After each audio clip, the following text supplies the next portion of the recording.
Hello there. Welcome into a Thursday edition of the show. If you did not tune in to Air Force women's basketball last night, because I did wish anybody listening a happy new year, let me wish you a happy new year. Hopefully the holidays were good to you, and now it's back to the old grind. Although we do get some college football, which is a good excuse not to do any work today. Get to that in a moment. Appreciate you tuning in, whether it's on your radio, online at extrasports1300.com, or on the free Extra Sports 1300 app, sponsored by Diversus Health, mental health, and well-being for all. You know the drill. A veritable cornucopia of sports topics await you, and I'd love to get your thoughts. 719-247-1313 is the phone and text line for your convenience. Speaking of college football, Georgia has taken a 3-0 lead in the Sugar Bowl. Notre Dame has the ball now early in quarter number 2. So I got it on right in front of me, and I'll keep you updated on that in case you don't have it currently on. And I want to start there with college football because at least we got one good game. I don't know how this one's going to turn out. Gunnar Stockton looks pretty good. Filling in for Carson Beck for Georgia. First couple of drives, he was 5 for 5, 6 for 6, something like that. Fumble in the red zone, gave Notre Dame the ball back. Georgia's defense is flying around. And that was the difference, right? Last year, because there's a lot of talk when the field came out, oh, Georgia lost their quarterback, but they get in, and Florida State lost theirs. Remember Florida State? I think the worst thing that happened to Florida State was that we got a few games of no Jordan Travis, and we saw what it looked like. And then, by the way, Rodemaker got a concussion, and they had to go to their third quarterback in the ACC title game against Louisville, and they looked bad. The offense couldn't move the ball, and when it was still a 4-team field, you just couldn't put that team in. And Georgia, I guess, helped out a little bit for the fact that we have not seen Georgia without Carson Beck. And Gunnar Stockton's their second quarterback. Ooh, Riley Leonard ripping off a huge run. Notre Dame inside the Georgia 30, trying to get on the board here. Just over 10 minutes to go in the second quarter. But there was no evidence to know that Georgia would be that much worse with Gunnar Stockton than Carson Beck. So I guess that kind of saved him a little bit, but Gunnar Stockton looks good. Looks good so far. Again, Notre Dame threatening 3-0. Georgia, 9:48 to go in the second quarter.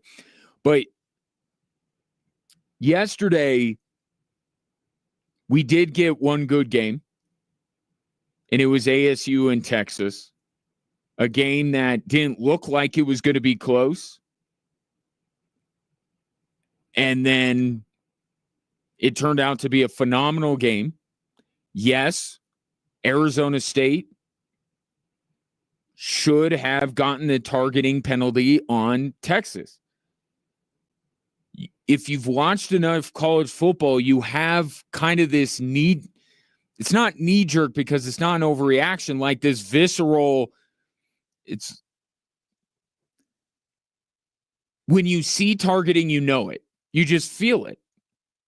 It's not even, you don't even have to go through your head and see if it checks all the boxes for it to meet a targeting call. Like, you just know.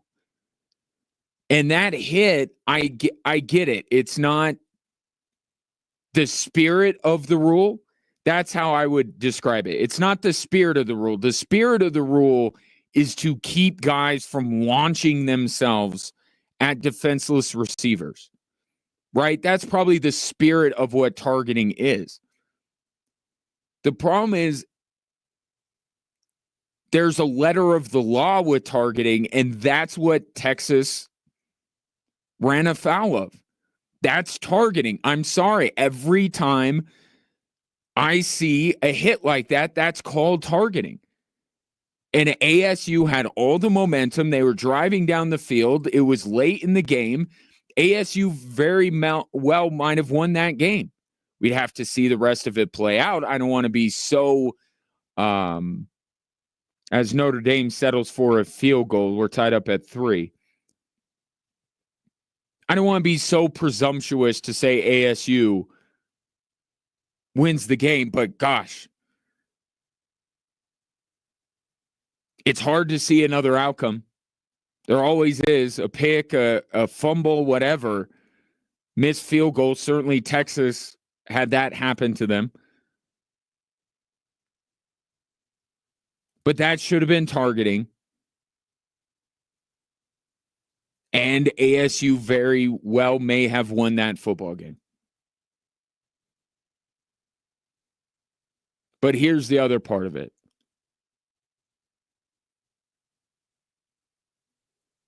I wouldn't have come away. The only reason why I would have come away impressed by an Arizona State win is because I didn't expect them to give Texas the game that they gave them. So it's the curse, I guess, when it comes to Texas, the curse of expectation. I went into that game expecting Texas, especially after in the first couple of drives. I was like, okay, I was right about this one. Credit to Arizona State, but they have the lower expectations going in. So I would have been impressed with an ASU win.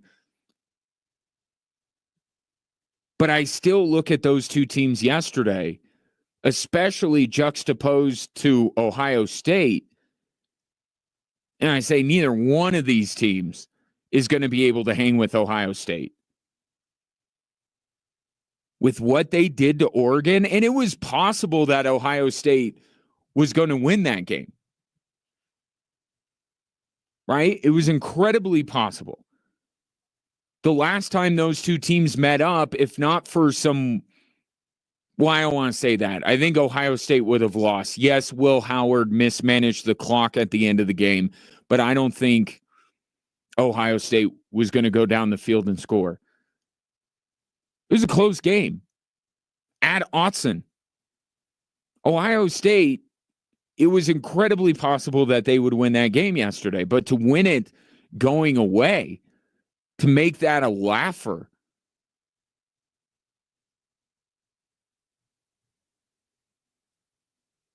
So you have that as the second game of the doubleheader, and you think back to what you watched at ASU in Texas, and you're like, neither one of these teams look like they're a matchup for Ohio State.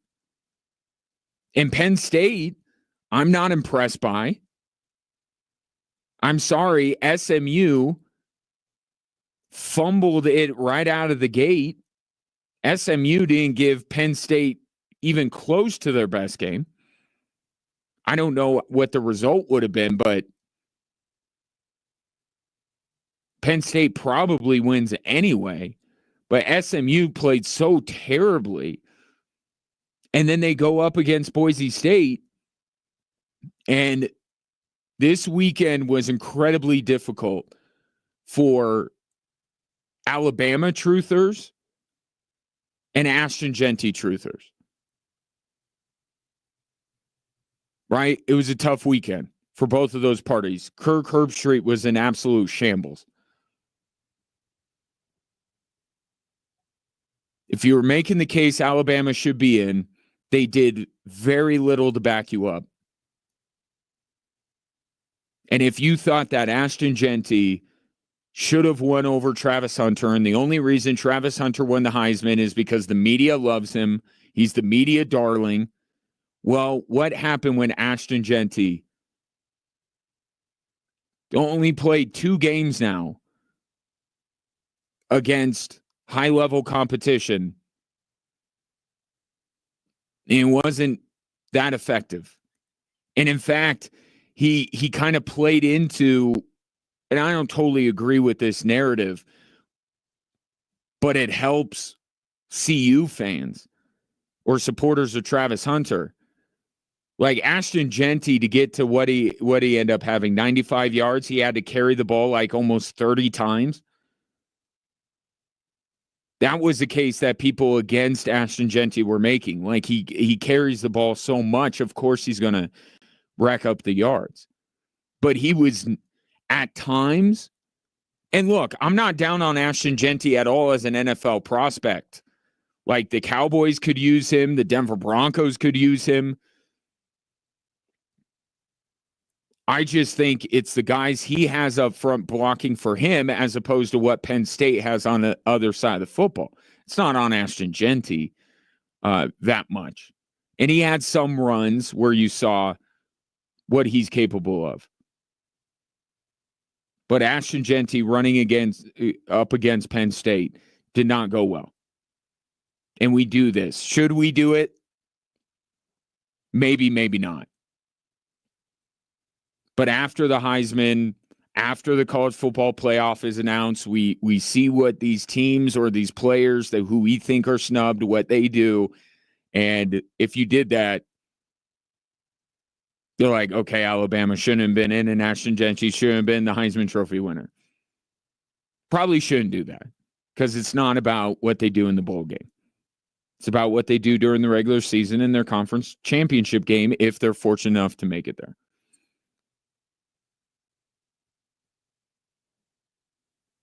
But I still think that they're, and I'm still put Oregon in here. I know they got boat raced by Ohio State. I know. I keep saying this, 12 is too many. Like, I'm enjoying it. I'm watching all these games, being able to watch the game between Penn State and Boise State in Boise with a bunch of Broncos fans. It was great. And I have no dog in the fight at all. So if Boise State would have won, awesome.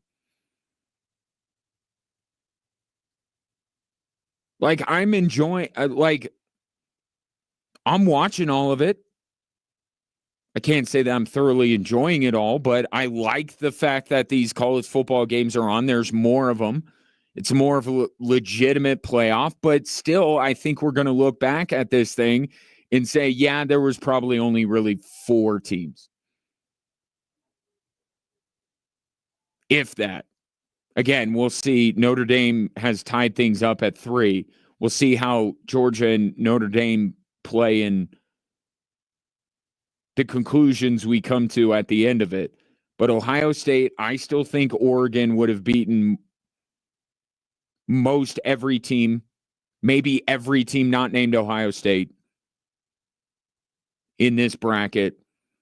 Penn State, I'd like to see them take a step up in competition, which they will, with the winner of this game. See how they fare. We're not there yet. We're getting there. We're moving in the right direction with the transfer portal and NIL. There are going to be more haves and more competitive balance moving forward, but we're still early. And there's still some programs that almost have a monopoly on talent. Ohio State, Oregon are 2 of them. And that's one of my big takeaways. And after the college football playoff field was announced, I said this, like, they did Oregon dirty here. Oregon should not have been playing Ohio State. Like, can you imagine if Kansas City comes out of their bye week in the first round of the playoffs and their first opponent is Buffalo? And it's a neutral site game. That's not the college football playoff. The big mistake that they made, it wasn't who they put in and who they left out. There is no argument today to be made that they left any deserving team out of the college football playoff.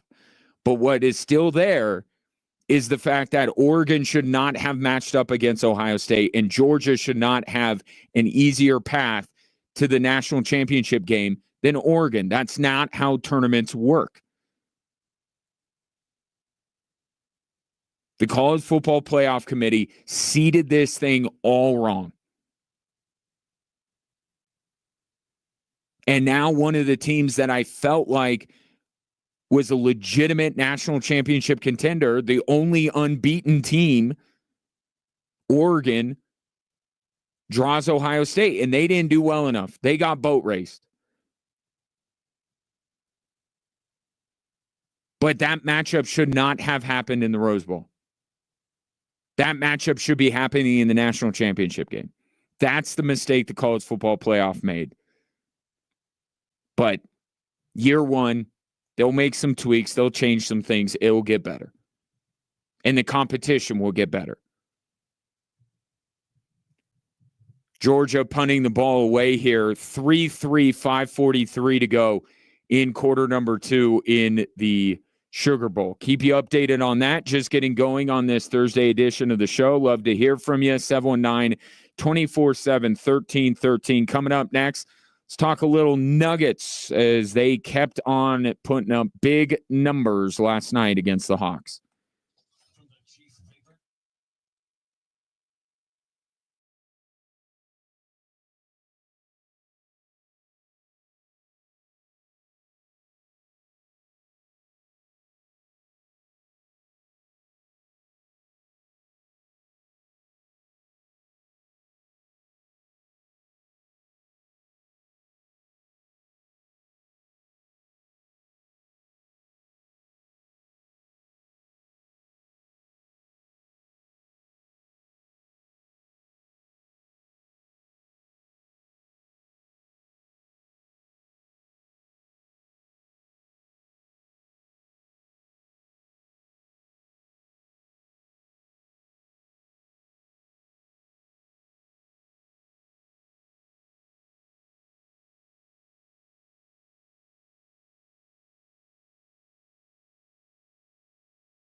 Drive Time Sports on this Thursday. Keeping you updated on the Sugar Bowl. Georgia deep in their own territory. A couple of Gunnar Stockton incompletions will give Georgia a 3rd and 10, 3:23 to go in quarter number 2. Winner moves on to play Penn State as we start to whittle down the field in the college football playoff. Last night, well, really not just last night, over the last few games, the Denver Nuggets have been kind of acting like most of us act this time of year. And here's what I mean by that. I don't know about you. Maybe you're a little bit more, maybe you had to work a little bit over the holidays, or maybe you're, a little bit more frugal. Maybe you're kind of a homebody. But I would say a lot of people this time of year, in the couple of weeks with Christmas and New Year's, they're a little loose with their schedule, right? Not a lot of work gets done. It's kind of all fun and games, maybe spending a lot of money going out, partying for New Year's, all that kind of stuff. That's what the Nuggets lately have reminded me of. Now, they're showing up to work and they're winning games. Right? Since the Cavs game, they have won their last 3. But why I make this comparison is the Denver Nuggets are just going out and just playing basketball, lighting it up. All offense, no defense. It looks like the ABA days with the Denver Nuggets, or at least the George Karl Denver Nuggets days. There is like zero defense being played. That's the real work, right? That's the work that teams have to put in if they're going to win a championship. They got to play defense. That was the big problem with George Karl's teams. Never played any defense. This Nuggets team, over the last 4 games, everyone marvels at them putting up 130 each game. And that's great. They're 3-1. Playing no defense. During this stretch, they've also given up 125 points a game on average. 125 points a game. And other than Cleveland, they're not playing great teams. 125 a game they're giving up. Even if you take out the Cavs game. They're giving up 120. Only 7 teams in the NBA over the last 3 games have given up more per game than the Denver Nuggets. And one of them just so happens to be Utah that Denver has played. It's fun. It's exciting to watch. Everybody's eating. It looks great. Jamal Murray looks great. Right? There's one thing that you're perpetually worried about if you're a Nuggets fan. But here's the thing right beneath it on the list, or right next to it. Their defense. They haven't gotten better. In fact, the numbers would say they're getting worse defensively over the last 4 games than they had been previously. And I'm not the only one that's a little bit bothered by it. Perhaps the most important person is bothered by it very much.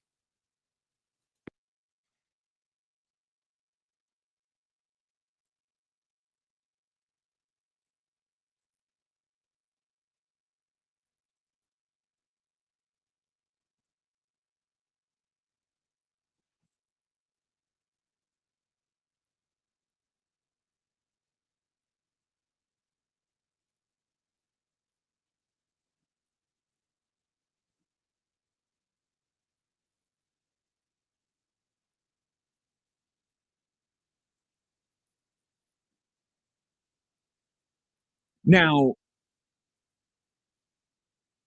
what turned a close game into a blowout last was the Nuggets actually buckling down on the defensive end. So there was a little bit going on there. But for 4 games, for 16 quarters, they played decent defense for one of them.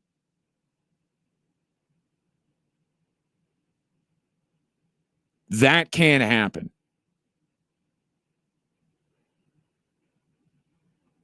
I know, and Michael Malone said it right there. They can score with anybody. That's not the issue, right? If Jamal Murray is healthy, they can score with anybody. And Jokic is putting up ridiculous numbers. Jamal Murray and Michael Porter are scoring 20 a game over the last few. Like, as long as Jamal Murray's right, I have zero qualms about the Nuggets offense. None. They can score with the best of them. But in the playoffs, it's more of a half-court game. You're going up against better teams. I would almost rather the Nuggets be going through a 4-game, not even almost. I would much rather like to see the Denver Nuggets winning games 95-93 than 135-120.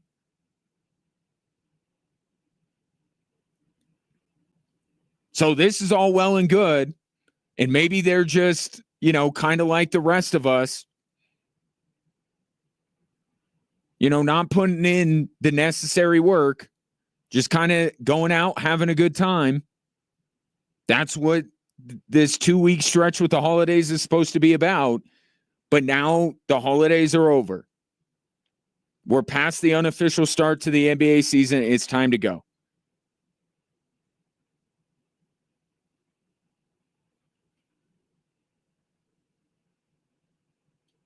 But offensively, it looks great.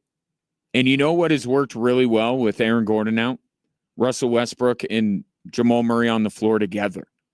And we've had this talk. It just a couple weeks ago, it was Russ or Jamal Murray. Now it's, well, how about both?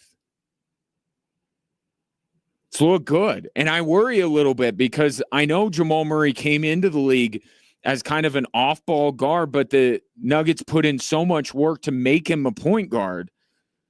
And then you saw him this summer at the Olympics, and you're like, he can't play off the ball anymore. Can in this offense. Now, it's not a solution, right? Again, it's not a form of the Denver Nuggets that's going to win a title. They need Aaron Gordon, and they need to play defense. But how about this? How about to close out a game in the playoffs, a lineup of Jamal Murray, Russell Westbrook, Michael Porter, Nikola Jokic, and Aaron Gordon?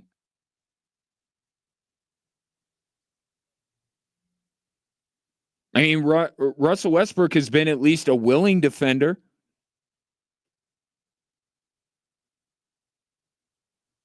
Maybe that's the new conversation. Not Russell Westbrook or Jamal Murray. Maybe it's to close out a game, or what is the Nuggets' best lineup? I know they have to have Aaron Gordon in there. But I don't know, Russell Westbrook over Christian Brown? That's a more reasonable argument to me than saying Russell Westbrook over Jamal Murray. No, they're not winning a title with Russell Westbrook over Jamal Murray. But if they have them both on the court, I'd entertain Russell Westbrook closing out games in the playoffs over Christian Brown. I don't know if Calvin Booth would like that. But hey, he brought in Russell Westbrook too. So he gets credit for that, but his master plan of elevating all these young guys and they just replace the veterans, that would be a blow to that idea. Gotta play defense, though. You need Aaron Gordon, and you got to play defense. By the way, Nikola Jokic leading the Western Conference in all-star votes. And apparently it's not too early to talk about the MVP because one NBA star has someone above Nikola Jokic in his pecking order. I'll tell you who it is next on Extra Sports 1300.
Notre Dame takes the lead 6-3 very late in the first half. These defenses are flying around. Gunnar Stockton just got strip sacked.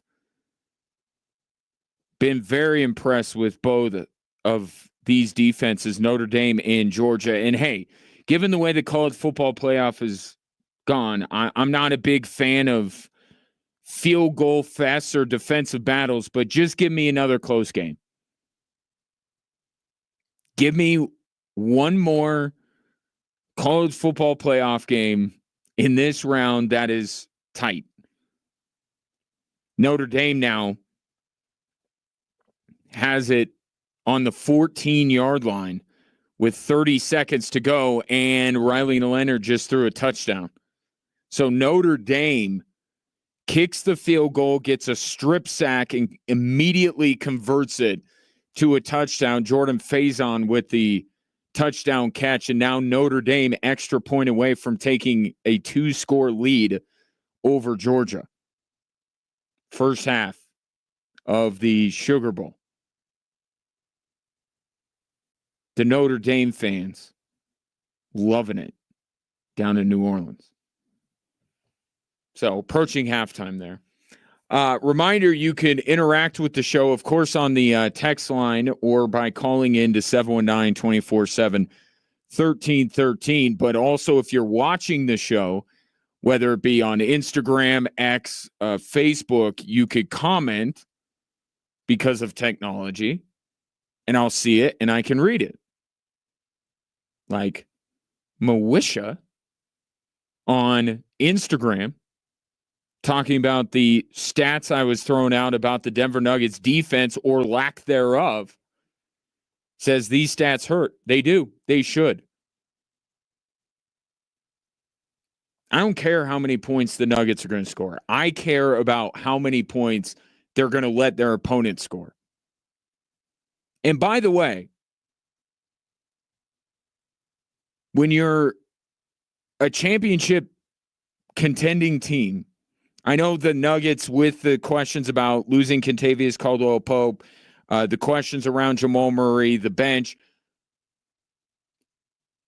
we don't gloss over really any game that the Nuggets have played. But there are still some that carry added weight. And one of those is coming up on Tuesday. The Denver Nuggets host the Boston Celtics. When it comes to the Hawks or the Jazz or the Wizards or some of these teams, it's more about trends. What direction are they trending in? Not about any result necessarily, unless they lose to one of these bad teams, and then it's really bad. But the litmus test, the measuring stick games, there are only a few of them. 2 have been the Cavs. Has not gone well for the Denver Nuggets. Another one coming up Tuesday against Boston. And they're playing this level of defense over the last 4 games. Did you see what the Cleveland Cavaliers did to them? What do you think Tatum and Brown and company are going to do? Got 2 games against San Antonio. Tighten up the defense and take your shot at Boston.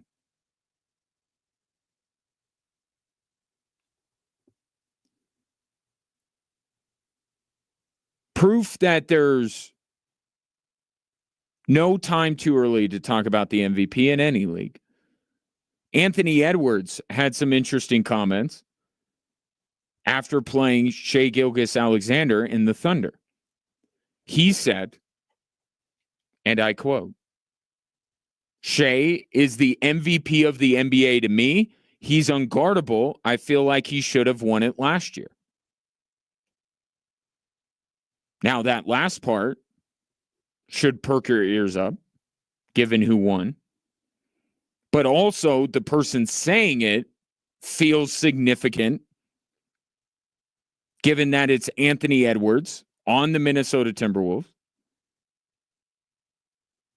who have had their run-ins with the Denver Nuggets the last couple of years. Now, I don't think Anthony Edwards cares enough about any budding rivalry with the Nuggets to completely diminish Nikola Jokic just for the sake of not complimenting a rival. I don't think it's that. I think he legitimately believes what he says.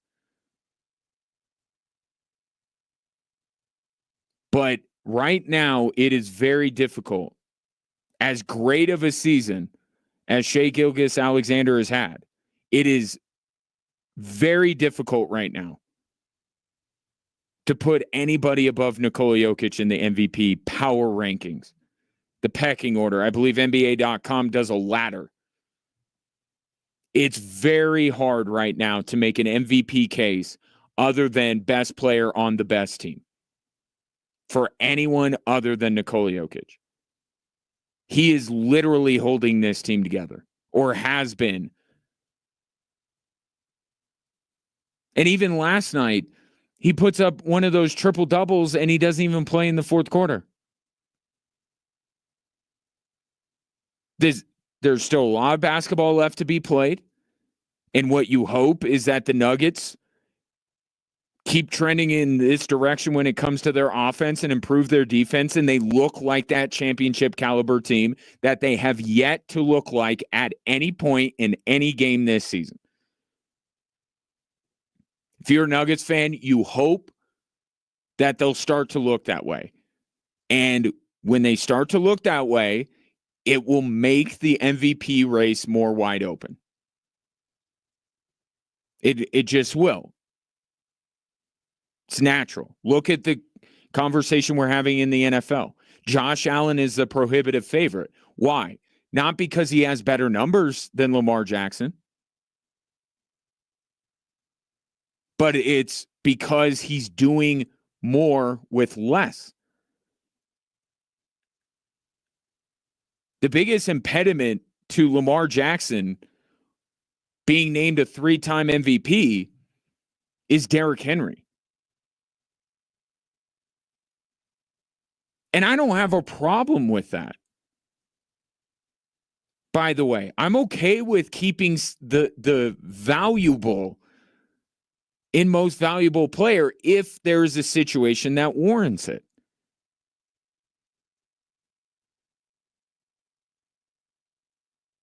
If you have two guys vying for an MVP in any league that are both on stacked teams, then it's harder to make the value argument. But when it's there, that's fine. And that's what Josh Allen has over Lamar Jackson. It's not to diminish Lamar Jackson. You know he's a terrific player. But what Josh Allen has been able to do this season, when his supporting cast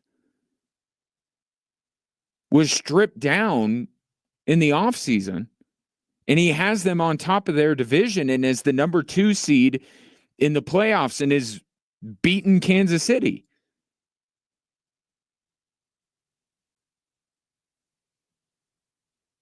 I don't have a problem with Lamar Jackson winning, but I think it's a powerful argument in Josh Allen's case what he has around him. And it's the same thing up until this point for the NBA. Jamal Murray hasn't been consistent.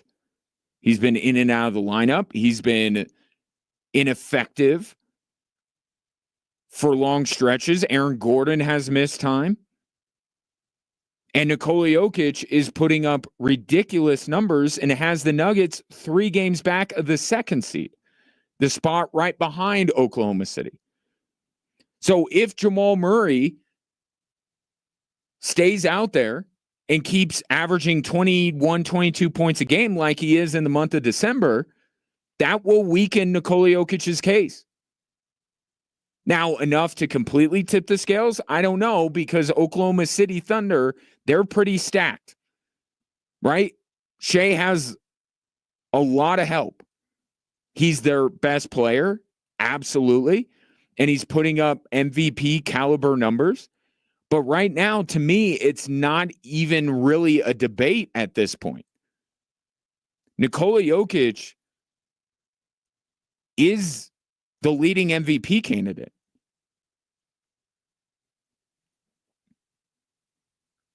Given what has happened with the Denver Nuggets so far this season. Season is long. This is why we don't vote in January.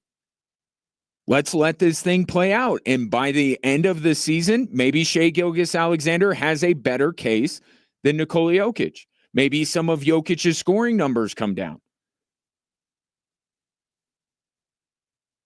Maybe Oklahoma City sustains an injury to somebody that is key for them, and Shai carries them. There's a lot that can happen. But right now, I fine, if Anthony Edwards believes that, that's fine. I'm just telling you that he's not correct.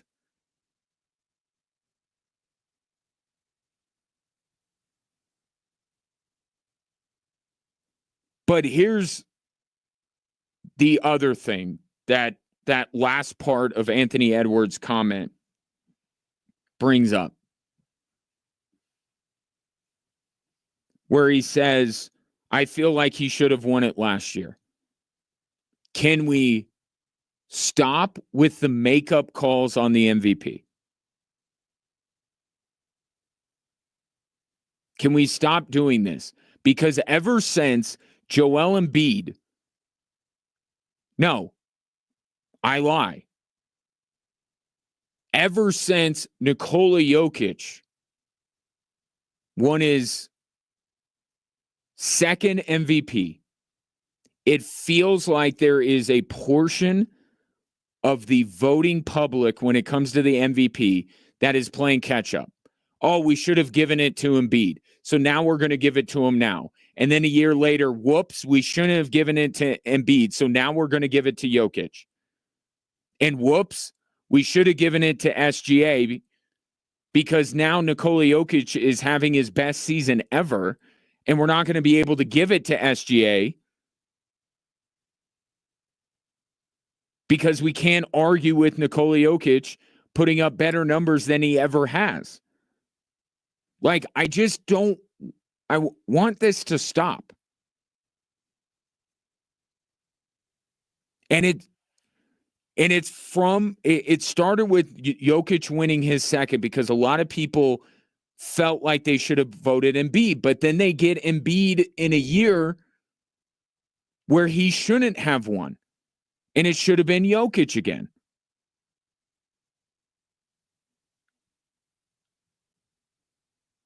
And then people realized their mistake and gave Nikola Jokic the MVP over Shai. And now people are going to give the MVP to Shai over Jokic, given what Jokic has done? We got to get off of this treadmill or whatever you want to call it. Stop going back based on what is happening this year and saying we got it wrong last year. If you got it wrong last year, then leave it. That's on you. You messed up. You wanted to vote for SGA last year, but you voted for Nikola Jokic because you messed up the year before by giving it to Joel Embiid and you felt like you needed. Just stop all of it right now. What happened last year happened last year. It's over and done with. Judge this year.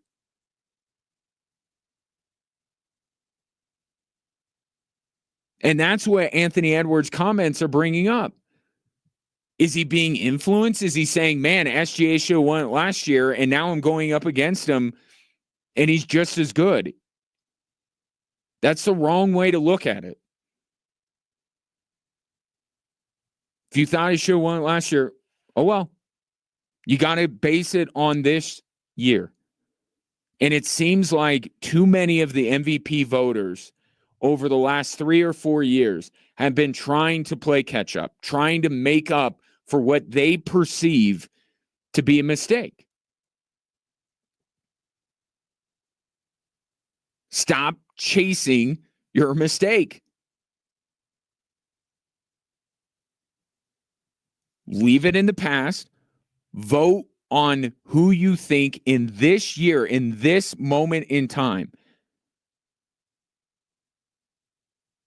And this has happened with Nikola Jokic, which cost him an MVP because people didn't want him to be mentioned in the same sentence as Michael Jordan.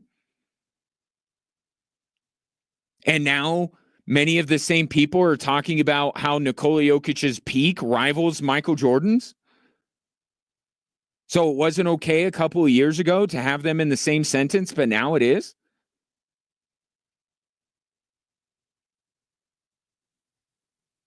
With these MVP votes, we're bringing too much of history into it, either immediate previous history or history overall. Like the you can't give Lamar Jackson a third MVP because he's never won anything. Or because Josh Allen has never won the MVP, it's his turn. Like, we got to eliminate this stuff from the MVP conversation. It's a regular season, 1 year award. And I don't know why so many of these voters have such remorse. It's like, it reminds me of the presidential election.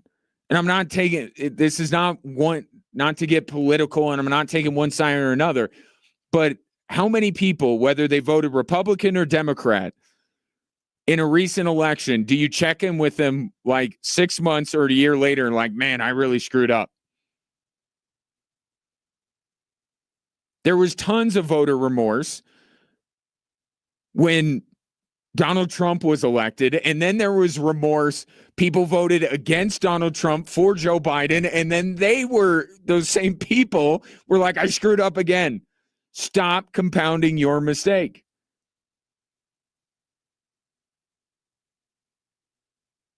Vote for the best candidate right now in this moment in time.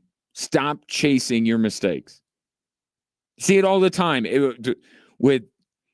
I regret voting for Obama. I'm voting for Trump. Whoops, I screwed up. Now I'm going to go back and vote for Biden. Whoop, I screwed up again. You have somebody in your life like that, don't you? Doesn't matter what political leaning they may have. Hear it all the time. I voted for this person because of this reason, and I messed up, so now I'm voting against them this time. It's not a good way to go. Just pro tip for 4 years from now. Assess the candidates as you see them in this moment in time. Anyway, 719-247-1313. Georgia, Notre Dame at halftime. Irish up 13-3. A field goal followed by a strip sack of Gunnar Stockton led to a Notre Dame touchdown. Second half getting ready to start up here in just a few minutes. Coming up next, Andy Reid starting to divulge who will and will not play on Sunday against the Denver Broncos, and Courtland Sutton saying it doesn't matter who they go up against.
Welcome in Drive Time Sports on a Thursday, this January 2nd. Ryan Kaufman with you.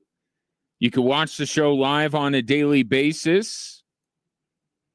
Facebook, X, Instagram, YouTube, the handle, all the same, at XTRA Sports 1300. Keeping an eye on the Sugar Bowl. Notre Dame up 13-3 at the half. Shaping up potentially to be our second competitive college football playoff game. What would that mean? Batting like, is that above the Mendoza line? So far we got one. And that's it. One for... Anyway, we're one for, and now we might get a second here. We'll see. Or Notre Dame just may run away with this thing. That would be more par for the course, given the way the college football playoff has gone. Take your thoughts on it, 719-247-1313. Coming up on Sunday, a football game of great significance. Can we say that this game is the biggest Broncos game since Super Bowl 50? I feel like we've had 4 straight games. No, the Chargers wasn't. Chargers wasn't because it was just, hey, they'll take their shot. But it's all about the Cincinnati game. But Indy was the biggest Broncos game since Super Bowl 50. Then Cincinnati was. And now Kansas City is.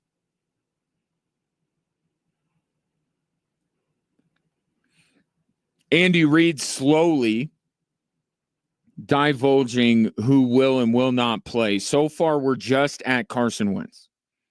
Or more accurately, that Mahomes will not play.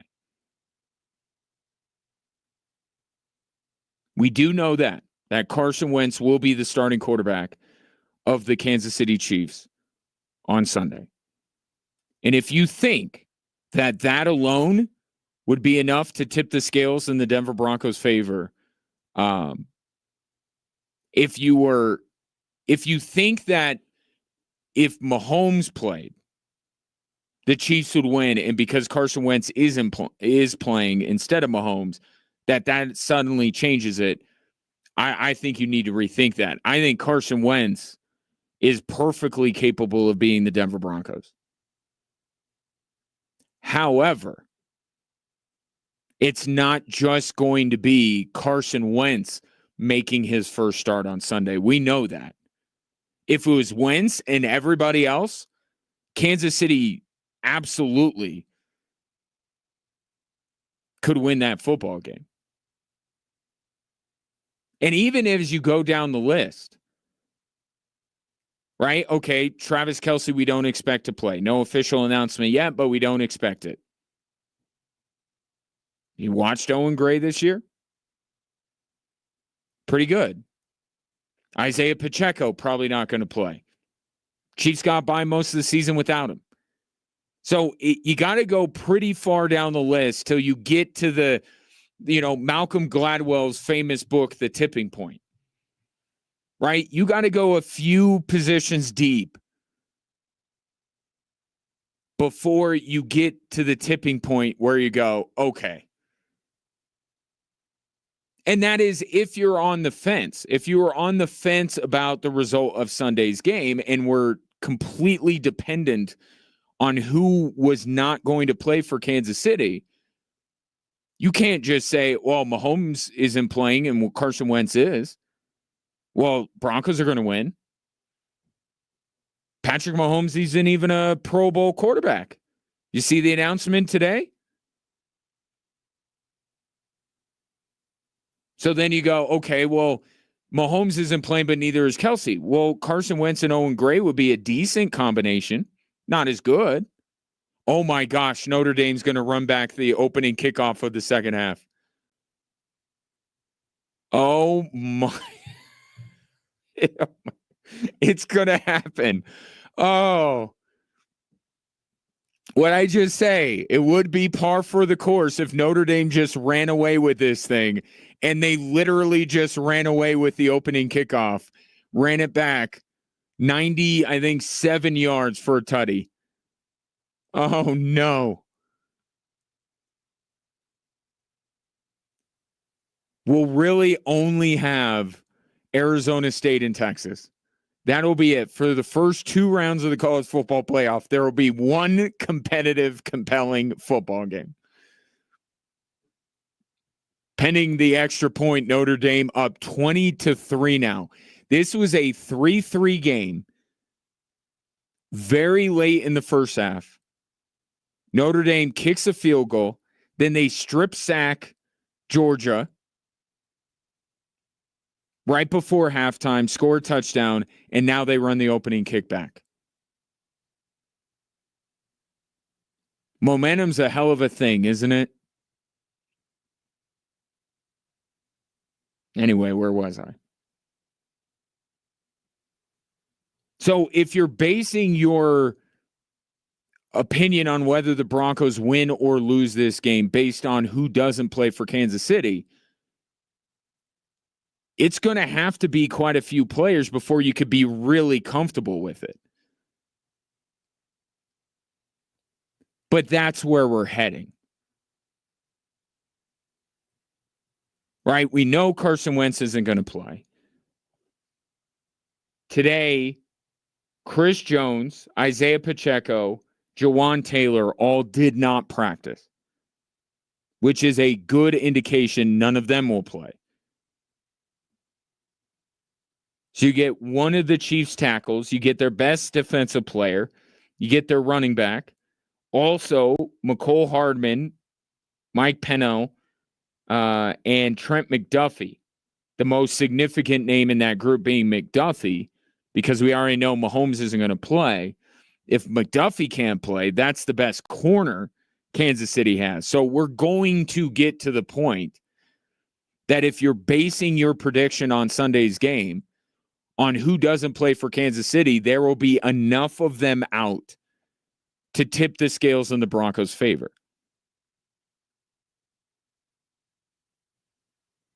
But I'm here to tell you, it does not matter. It should not matter who the Chiefs do and do not play.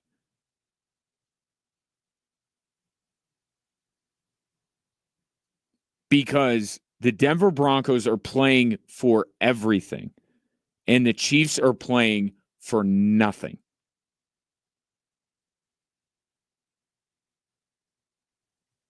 The Denver Broncos have worked this entire season to get now 3 bites at the apple, 3 chances to clinch a playoff spot. They have failed on their previous 2 opportunities. They cannot squander a third. They have every reason to win Sunday's game, and Kansas City has no reason to win Sunday's game. And Cortland Sutton said it, told the Associated Press, it does not matter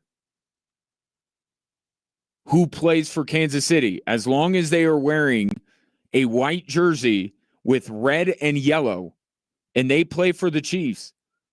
They got to win. The Broncos have to win. And that's the right mentality.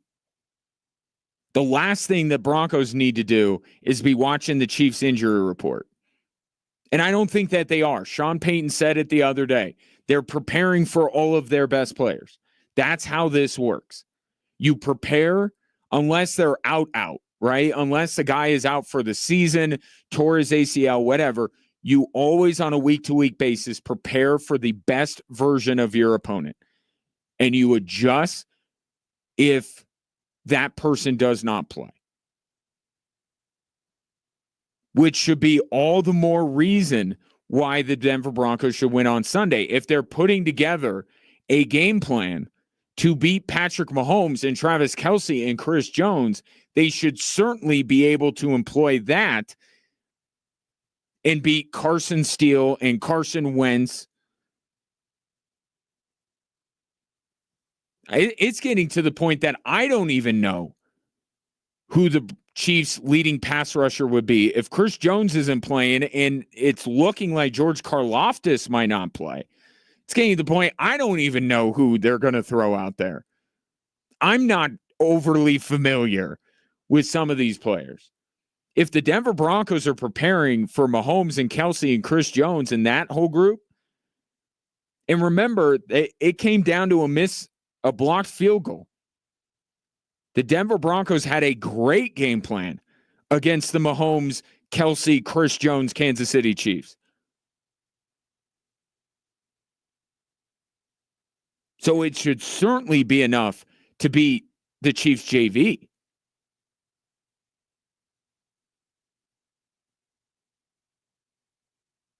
But that's why I also say that the Denver Broncos, I'm more focused on them for another reason. Where are they at mentally? And all the quotes I have seen are exactly what I expect to see.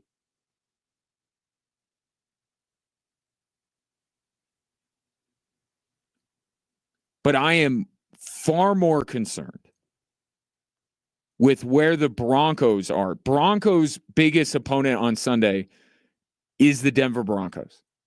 100%.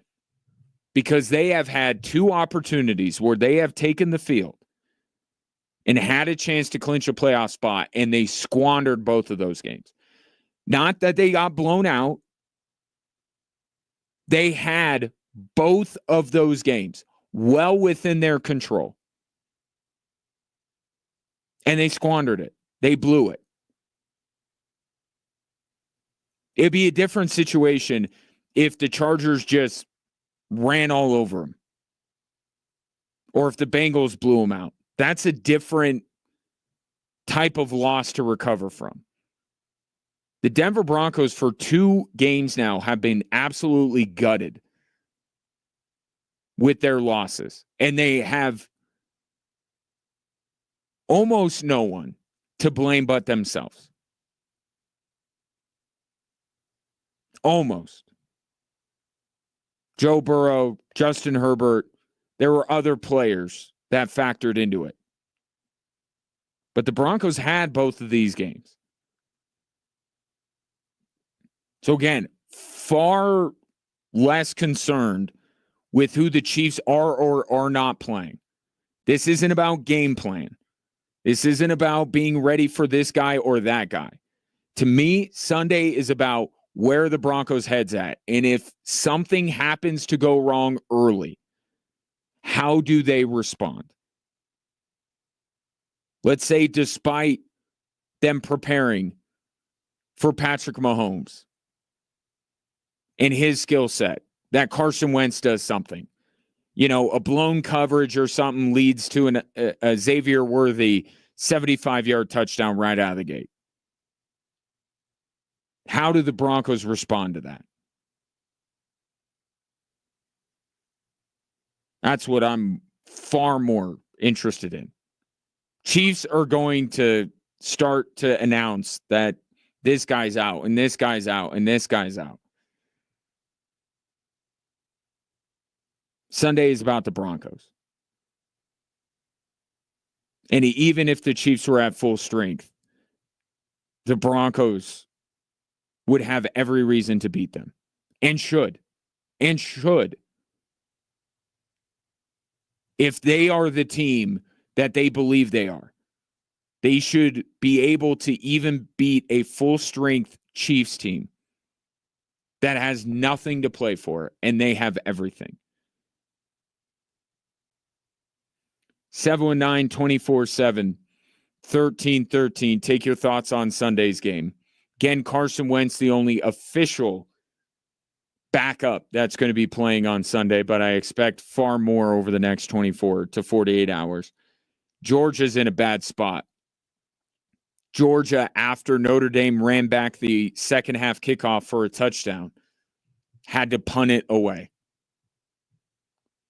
This Riley Leonard and company could be the dagger this upcoming drive.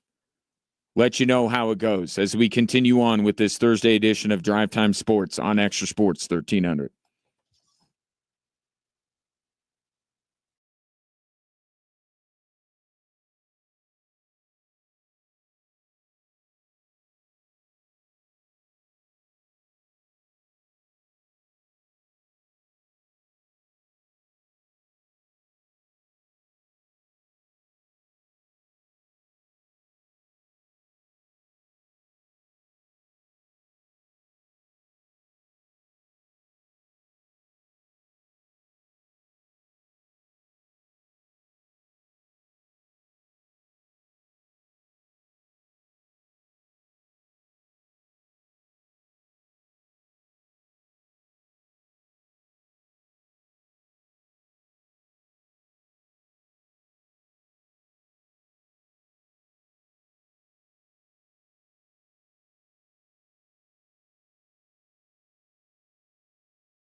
Georgia hasn't given it away yet.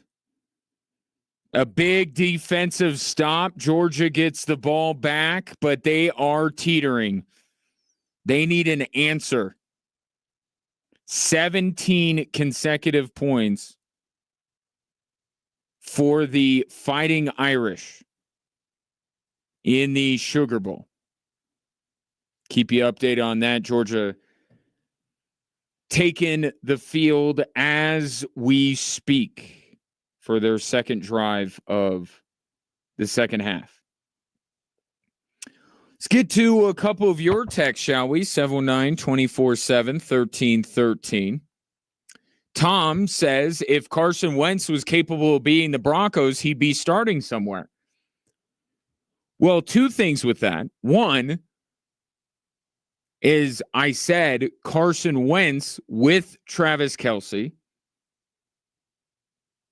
and a full complement of Chiefs weapons would absolutely be able to beat the Denver Broncos.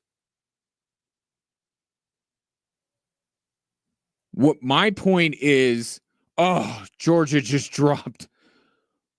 Oh, that was going to be a massive play, and Bell just dropped a ball that Stockton put right in the breadbasket. It would have put Georgia inside the Notre Dame 20. Oh. My point was that just Wentz in for Mahomes doesn't guarantee the Denver Broncos' success. Do you remember, and I have a great example,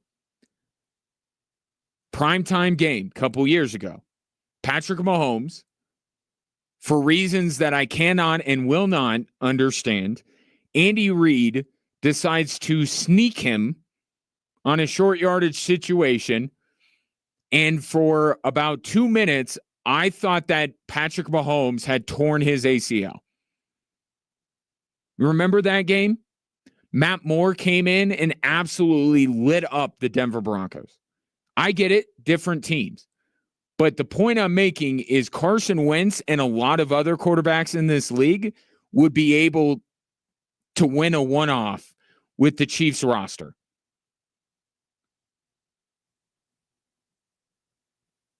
So Carson Wentz with the Chiefs supporting cast would absolutely be able to beat the Denver Broncos.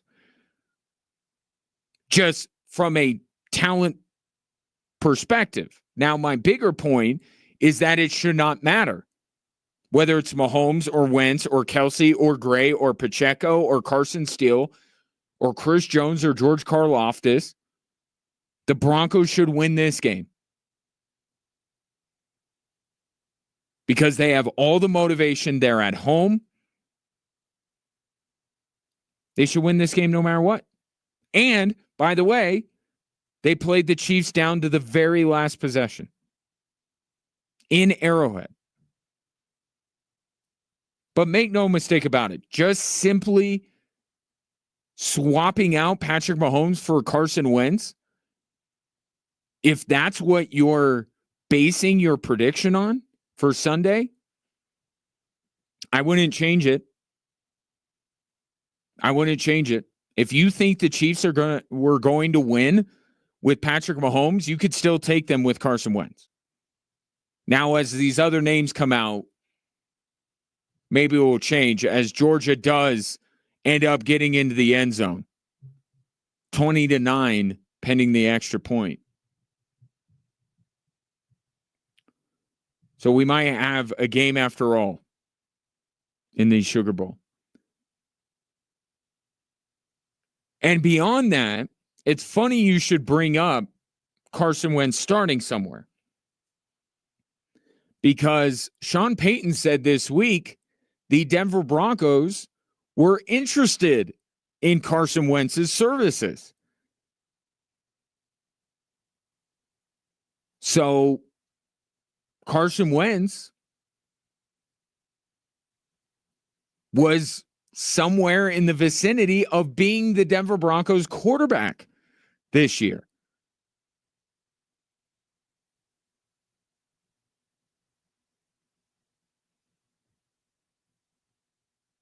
And also, too, I don't want to go down too far down this path because I do think that the Denver Broncos win on Sunday. And I will do that at my own peril because I thought they beat Cincinnati. But I can't. A team that is on the cusp, coached by Sean Payton, playing at home week 18, yada, yada, yada. I got to go with the Broncos. I will say this, though.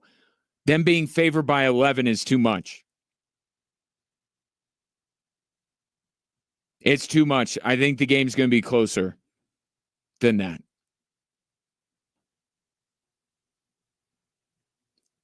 But I think that the Broncos will win this game, and they should. They have every reason to. And if they do lose, then a more epic collapse for a Denver Broncos team I cannot recall. And Sean Payton might throw a punch at somebody in the post-game press conference.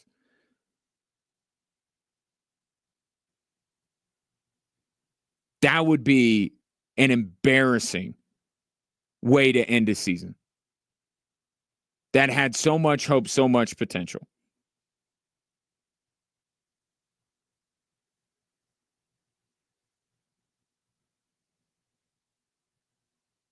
But going from Mahomes to Wentz alone is not enough, shouldn't be enough to change your mind one way or another. Stick with it. If you're picking the Chiefs, stay with them. If you're picking the Broncos, stay with them. That change at quarterback in a one-off situation, not enough to tip the scales if that's what you're basing it on. But that's not what I'm basing my prediction on. And I would advise anybody to not base their prediction for Sunday on who does or does not. Because right there, you are diminishing who the Denver Broncos are. Just like, Tom is saying there. Carson Wentz could beat the Broncos, insinuating to a degree, I don't think I'm going too far, Tom, to say that you feel like the Broncos are a pretty good team.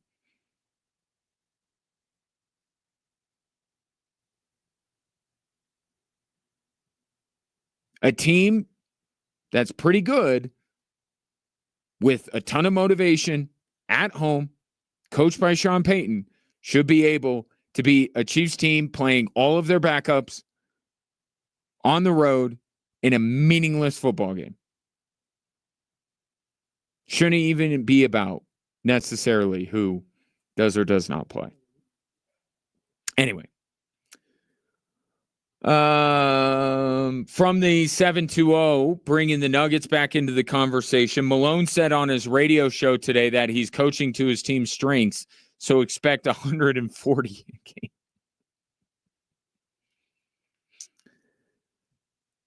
That's what George Karl did. And I like George Karl. But the problem with the George Karl era was that he had the right idea. Once the playoffs rolled around, he was right to say his team needed to defend. And he was right to keep prodding Carmelo Anthony to be a better defender. But during the regular season, it never seemed like he tried to coach them up on defense. He was just okay for 82 games, running up and down the floor and putting up a ton of points. And then it was like, at the end of the season, when the Nuggets got bounced in the first or second round, it's like, we got to play defense. Well, yeah. How about you start during the regular season? Now, for Michael Malone, he's not like that. So I would need the full context, but yeah, if we take Michael Malone at his word without any additional context, yeah, that means the Nuggets are going to keep scoring 140 a game. And their opponent will score 120, 130, and the Boston Celtics might score 175 points on Tuesday. Because here's the thing. You see the Nuggets being able to play almost no defense and winning these games. except for Cleveland. Because Cleveland's really good. The Nuggets can get by against the Hawks of the world, not playing any defense and putting up a ton of points. They're not going to beat Boston that way. Yeah, the point remains that the Nuggets in that matchup will have the best player on the floor, but guess who's the second and third best players? They're on Boston. Roster for roster, I'll take Boston over Denver. So if the Nuggets play like they have the last 4 games against the Boston Celtics, it might be worse than the Cleveland game. Or at least as bad. 2 games against the Spurs to tighten things up, to get Aaron Gordon back, right, healthy, full strength, all that good stuff, and take your shot at the Boston Celtics. 719-24-7, 1313. Take a break. More Drive Time Sports after this.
Speaking of the Avalanche, they are in action tonight, taking on the Buffalo Sabres as they are looking for their 6th consecutive win. By the way, you could hear it here on Extra Sports 1300. Got a text in earlier asking about Avs and Nuggets games. You know, being the sports station in this city, we try to bring you a lot of different stuff, and some parts of the calendar, it gets very difficult to air everything, right? And as we move away from football season, of course, we will be your radio home for the NFL playoffs and the Super Bowl, courtesy of our friends at Westwood One. But the further we get away, the fewer games that are being played in the National Football League, the more room there will be for Avs and Nuggets. Case in point, tonight, no more Thursday night football, so you get Sabres and Avs tonight at 7 o'clock. And I find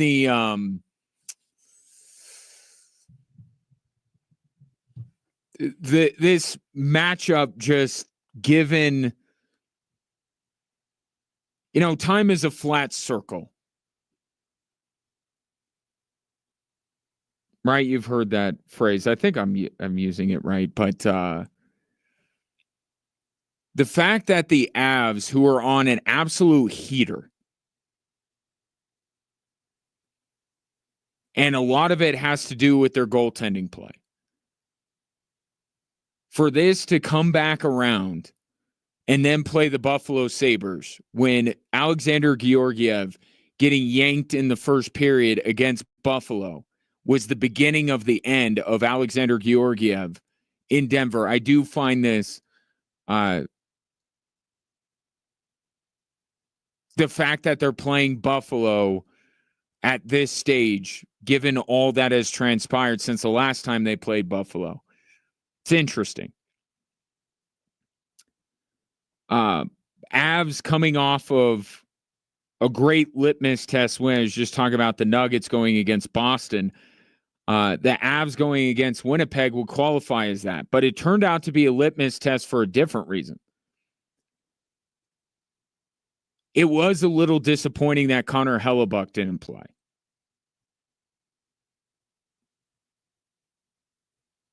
But the thing about Winnipeg, they're not where they are right now. And they didn't have a historic start to the season just because of Connor Hellebuck.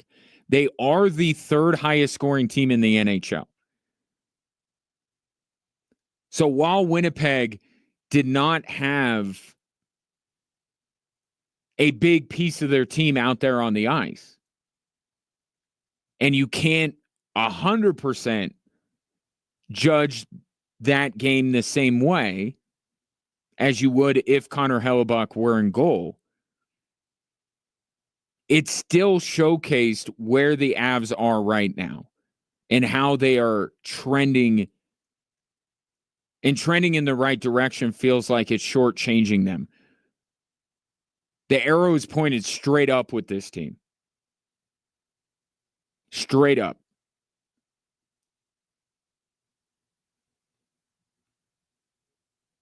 But the Avs win up against the 3rd highest scoring team in the league.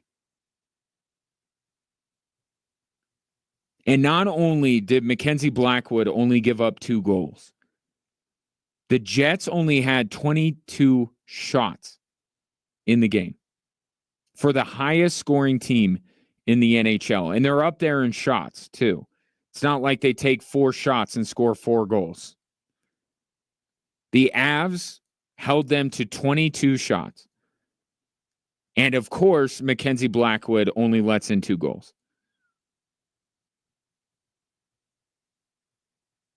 Because that's all of a sudden the expectation with Avs goalies. Hey, you only faced 22, 25 shots. You better not give up more than a couple of goals. And Mackenzie Blackwood didn't. So you didn't get the full-on matchup that you probably would have wanted if you're an Avs fan because Connor Hellebuck wasn't out there. And, of course, the Avs put up goals. I think it snapped their streak of about 5 straight games with a Finnish player scoring a hat trick. But they put up their goals, as they do. But Winnipeg didn't.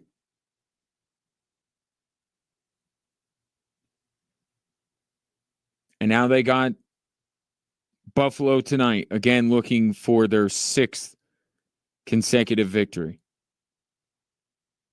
Still 20-10 Notre Dame, 3:33 left in the third quarter.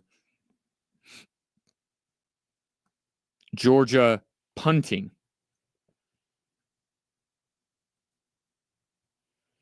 So, still Georgia, a tenuous hold. Oh, wait. Kirby Smart is pulling the punt team back. Notre Dame was called, I don't know how this is possible, gets called for a delay a game on a punt. And with the 5-yard penalty, it makes it 4th and 2, and Georgia's going to go for it from the Notre Dame 42-yard line.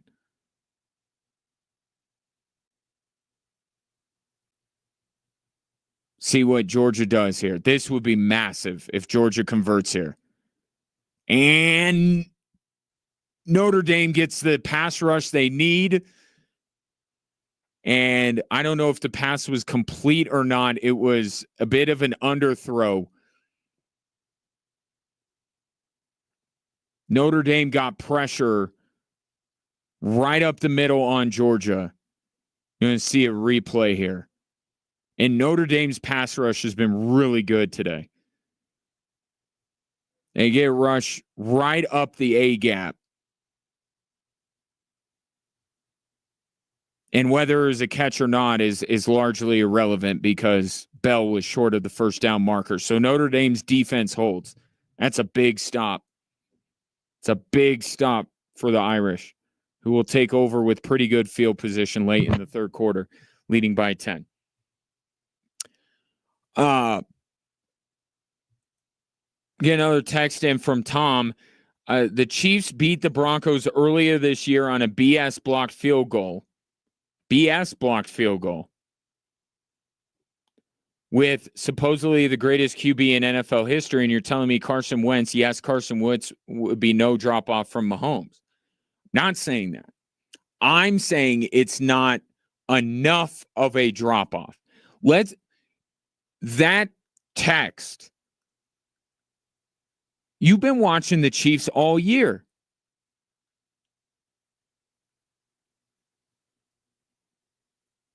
They're winning with one of the worst seasons of Patrick Mahomes' career. By the way, not even good enough to be voted into the Pro Bowl, which he should not have. Allen, Lamar, and Joe Burrow absolutely deserve to be the 3 AFC quarterbacks. I know it's shocking to not see Mahomes in there, but for once, the Pro Bowl voters didn't make it a popularity contest or based on past reputation and just took what this season was. Yeah, Mahomes, especially statistically, not one of the top 3 quarterbacks in the AFC. Now, this doesn't mean that you don't want Patrick Mahomes on your team or you would take, because here's the other part. I get your tone with the supposedly greatest quarterback in NFL history. Did you watch Patrick Mahomes on Christmas? You think that the Chiefs for this entire season is who they're going to be come playoff time? They were sending a message with the Steelers that you think all this talk about us winning these one-score games, that we're not as good as we used to be, and yada, yada, yada. And they blew out Pittsburgh in their last real game before the playoffs start. That was the message they were sending. So I think you're kind of missing the point on a lot of this stuff. But to reiterate the point I was making,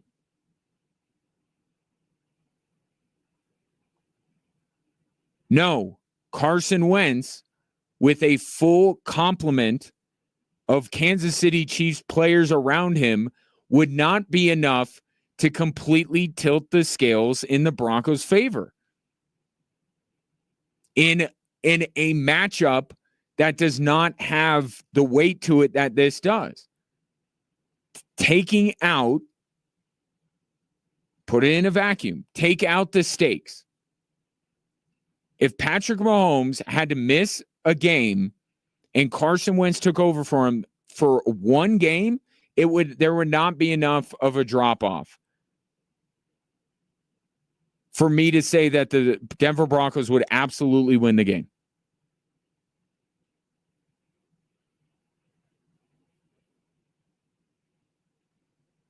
But I think you know that.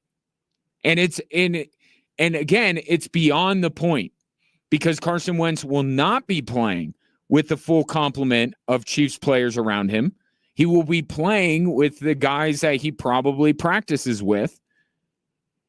The Chiefs JV is going to be out there on Sunday against the Denver Broncos. And the Broncos have everything to play for and should win anyway. So the debate of whether Wentz would be a big drop-off, it's so far beyond the point. But to answer your question, no, I don't think it would be enough of a drop-off because of everything else Kansas City has in a game that they care about. If Carson Wentz was thrust into duty, again, I direct your attention to what Matt Moore did against the Denver Broncos just a couple of years ago. Chiefs were a better team then.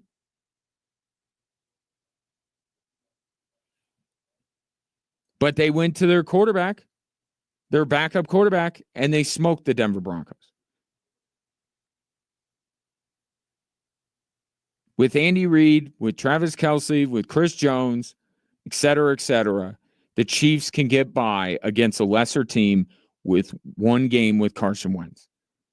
But Sunday's not a normal game.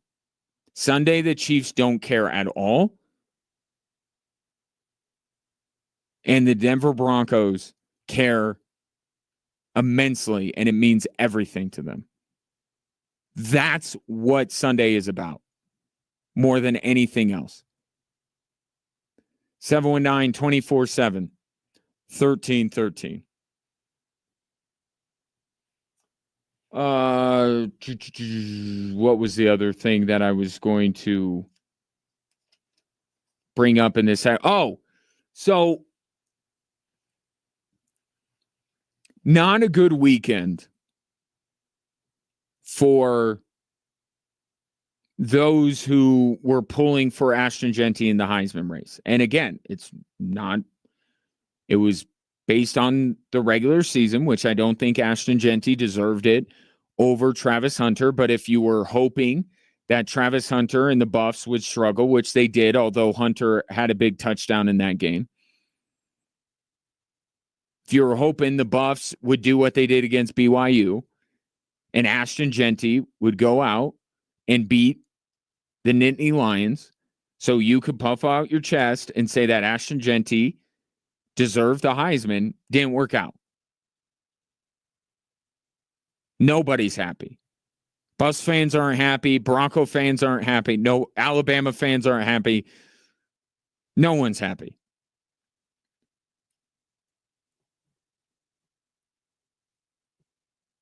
But it doesn't change for me how much it would be great to see Ashton Genty in a Broncos uniform. Right, a Denver Broncos uniform. Because the Denver Broncos need, and you could prioritize it above a tight end, below a tight end, whatever. They need a running back. They have to address that position.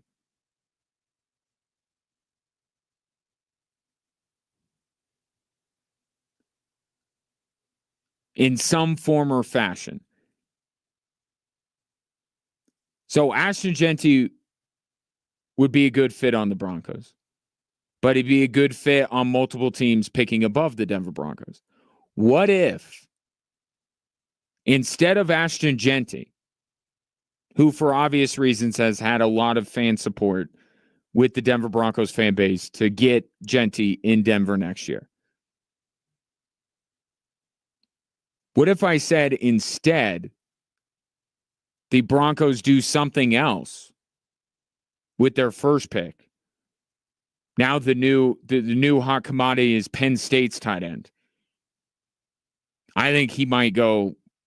Well, I think Ashton Jeanty, right now, Ashton Jeanty has a better chance of falling to the Denver Broncos than the tight end out of Penn State. With the success of Brock Bowers this year in Vegas, with the show that he put the Penn State tight end put on against Boise State, and has a chance to do more of that throughout the rest of the college football playoff, I would say there's a better chance that Ashton Jeanty is available when the Broncos pick than Penn State's tight end. But what if the Broncos go elsewhere with their first pick and somewhere along the way get Scatterboo? Not as good as Ashton Jeanty. Not a first-round player, in my opinion. But if the Broncos can address another need, maybe a pass-catching weapon in the first round, and then when they come up again, get Cam Scatterboo,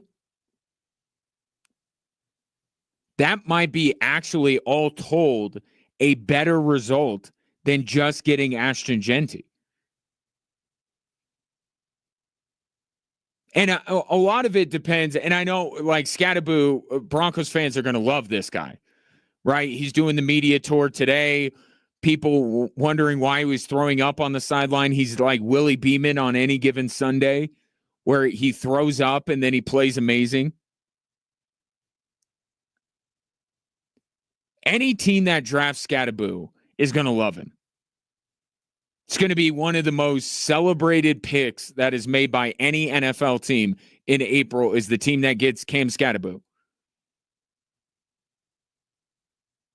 Broncos could use that guy.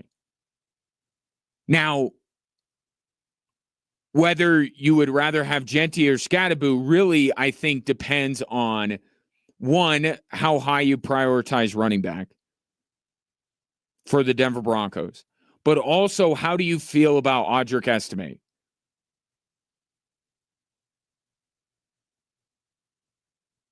If you've seen enough over the past couple of games, despite Sean Payton going away from him, or going away from the running game, I should say, for reasons I still don't fully understand.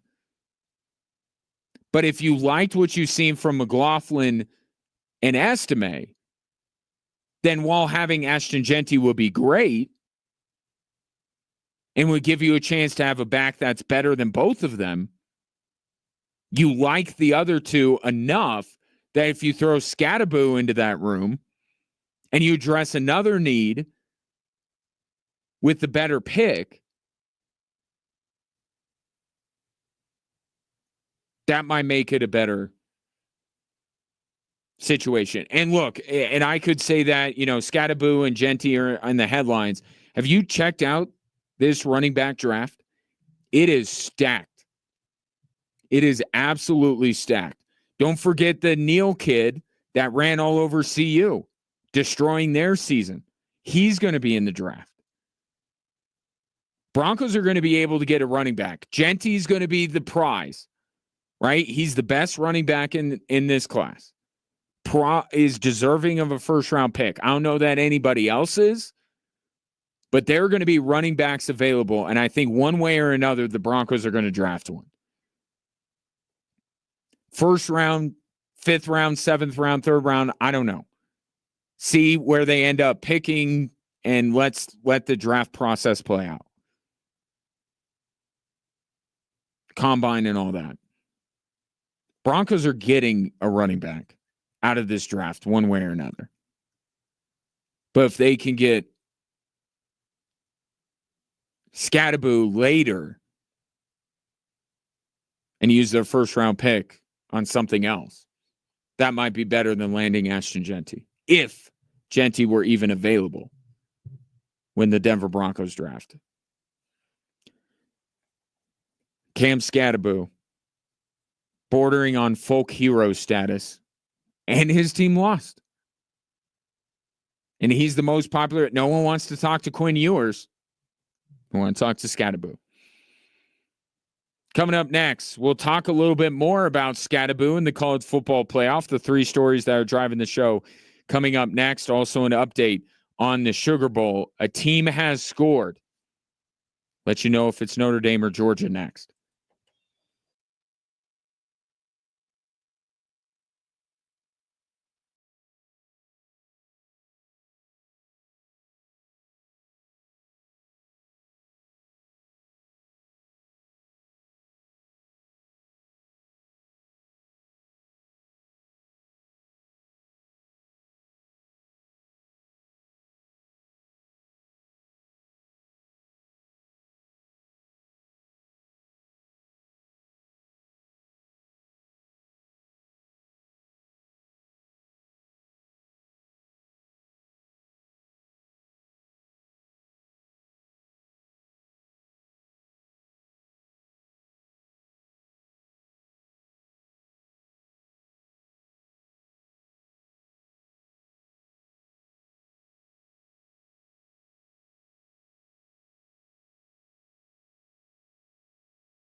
Hello there. Welcome in Drive Time Sports on this Thursday. Ryan Kaufman with you.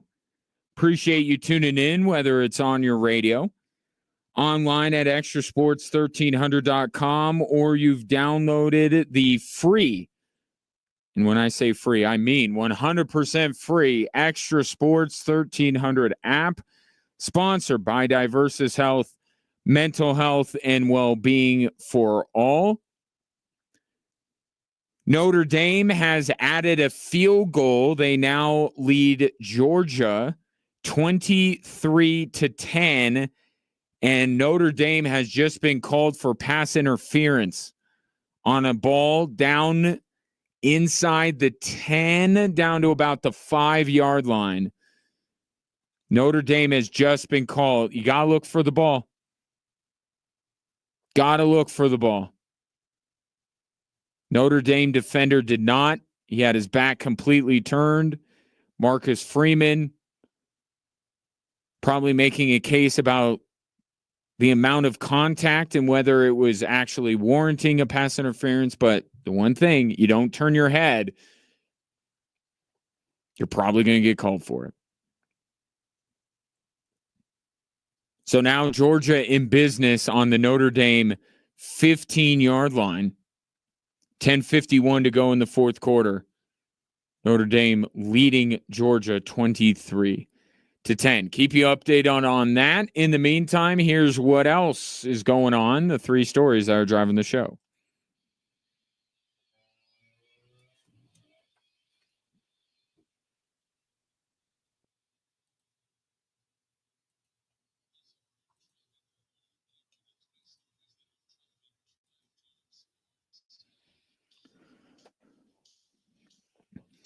All right, let's stay with college football for story number 1. Obviously notable what's going on right now, but let's talk about the college football playoff as a whole. Second weekend, not quite as much consternation,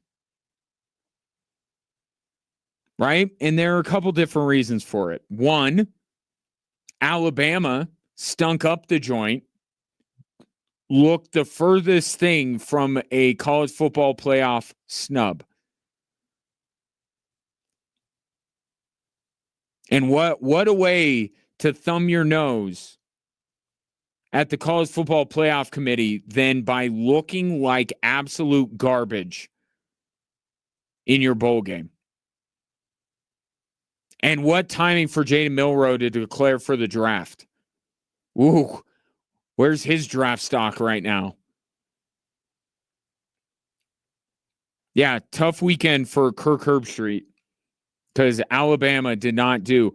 And I'll give credit to Georgia last year, right? Everybody was so up in arms about Florida State that there wasn't as much attention paid to Georgia, but there was certainly a fair amount of people, especially in the South, who were very upset that Georgia got snubbed. And what did they do in their bowl game? They obliterated their opponent. They look like a team where you go, maybe they did get snubbed. Alabama didn't do that. So it's not as easy to complain about the college football playoff product that you're getting when now you don't have somebody that could have made it better. But the other part was, and more importantly, we actually got a good game, a compelling game. Not Penn State, Boise State. Penn State was goofing off half of that game. That's the only reason Boise State was in that game. Penn State had a chance to put an absolute chokehold on that game, and they're calling like some wide receiver throwback to the quarterback nonsense. Like Penn State was just goofing off at times in that game. So that game wasn't compelling. Ohio State demolished Oregon. It was Arizona State and it was Texas.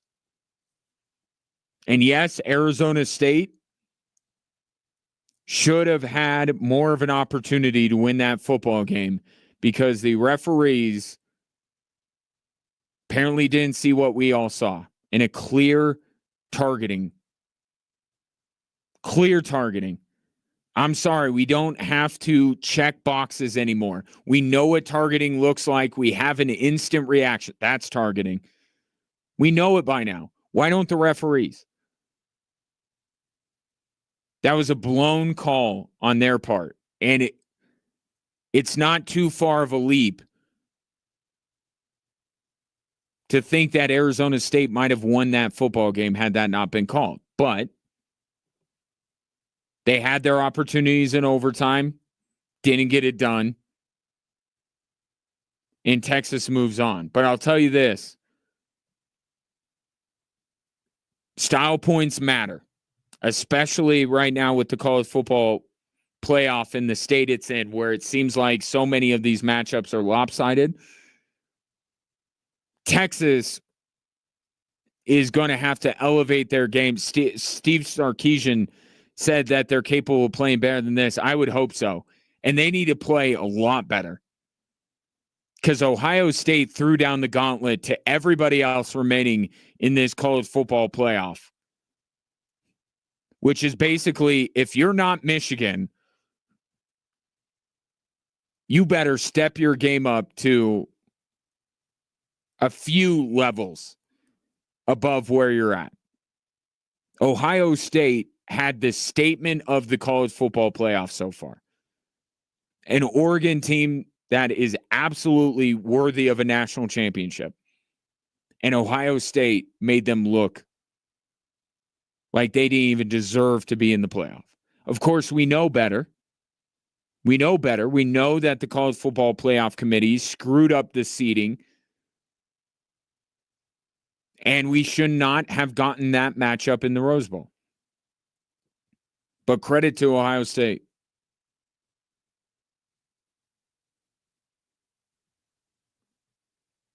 Texas is going to have to step up their game. I take everything about Ohio State over everything about Texas. Quarterback, coach, defense, wide receivers.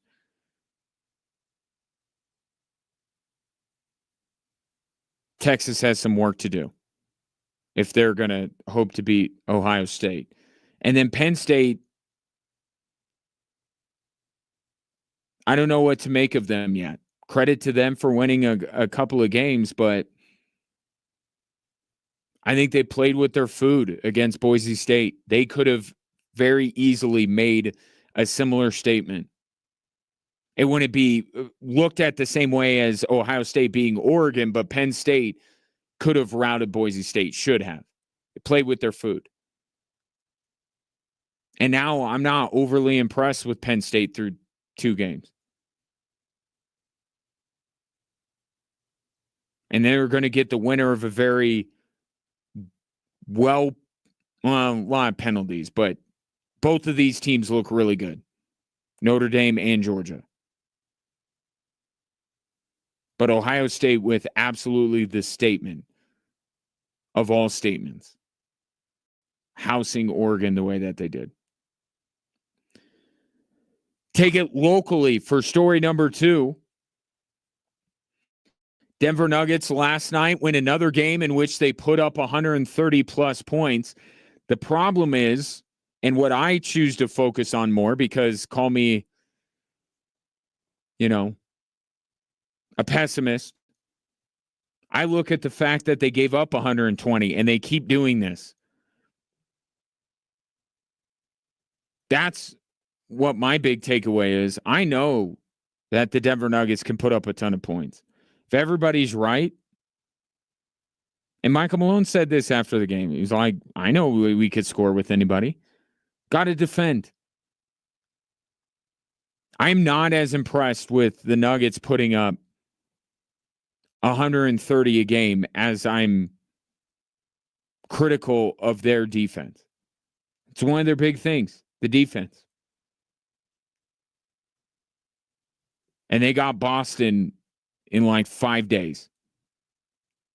In a game that a lot of people are going to make a lot of assumptions and conclusions based off of that game. And they don't look like they're playing a level of defense that's going to be able to slow down Boston at all. But they did win. 20 points apiece for both Jamal Murray and Michael Porter. Nikola Jokic putting up a triple-double and then sat the whole fourth quarter. It's all fun. Like we're all having fun right now between the holidays. We're probably not working as hard as we probably should or normally do. And the Nuggets are kind of a reflection of that. They're just going out and having fun. They're not working as hard as probably they need to. but it's going to get them embarrassed by Boston. So they don't tighten it up. They got 2 games to do it against San Antonio. And story number 3 today, it is official that the Kansas City Chiefs are going to start Carson Wentz at quarterback. No other names have been released by Andy Reid, but an injury report out of Kansas City says that Trent McDuffie was a limited participant in practice. That is Kansas City's best corner. And they also have multiple players that did not practice at all, including their tackle, Jawan Taylor. So if he doesn't play, at least you won't have to gripe about the head start that he gets and how he false starts on nearly every play. But we're going to hear more names, and it's going to get to the point where the Kansas City Chiefs are going to essentially be playing their JV against the Denver Broncos. But it should not matter. And what Cortland Sutton said to the AP is absolutely spot on. He said yesterday what I have been saying for a week now. It should not matter who plays for the Kansas City Chiefs. If the Denver Broncos are watching the injury report, if their confidence level is tied to number 15 and number 87 not playing, then they have already been beaten. And they're not the team that they think they are. Cortland Sutton said, we have to play the game to win. That's all that matters. We don't care about none of the other stuff. Whoever has the shoulder pads on and is wearing red, white, and yellow, we have to beat them boys. 100%. Broncos should win this game. It's at home. They have everything to play for. Kansas City has nothing to play for. And, oh, by the way, they're not going to play any of their best players. It's down the list on the reasons why the Denver Broncos should win this game. But it is official that Carson Wentz will be the starting quarterback of the Chiefs on Sunday at Empower Field at Mile High. Speaking of the Broncos, coming up next, Pro Bowl votes were handed out today for those who observe. And wouldn't you know it, a Bronco got snubbed.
Oh, those tricky Irish.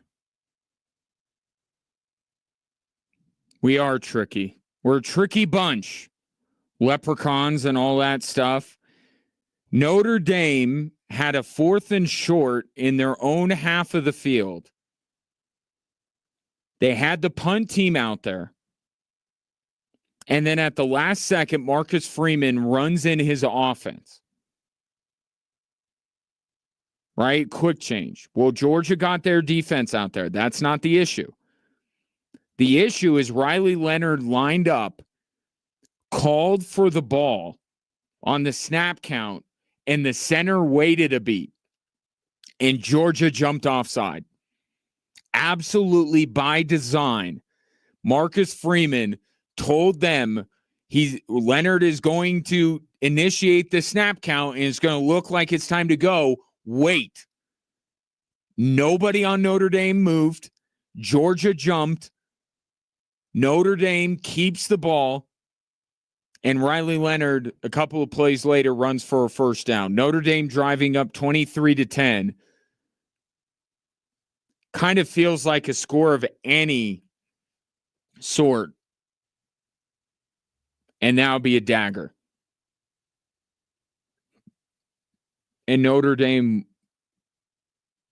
would move on to play Penn State. But we'll see. If Georgia gets a stop somewhere along the way, they got a chance. But great coaching by Marcus Freeman. It's been a really good game. So we got 2. Let's hope this doesn't come down to a missed targeting call.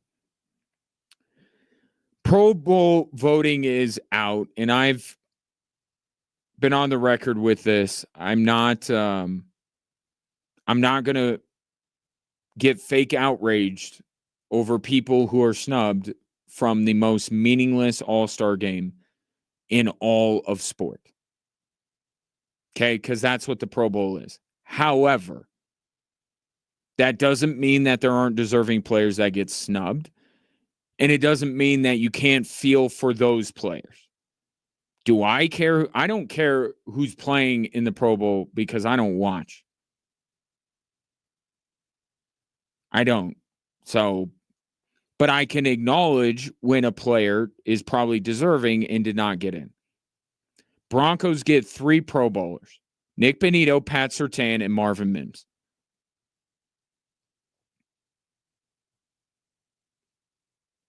A player to me that I think a lot of people are talking about Zach Allen, and I think there's a case that can be made. Absolutely. I think Quinn Miners should be a Pro Bowler.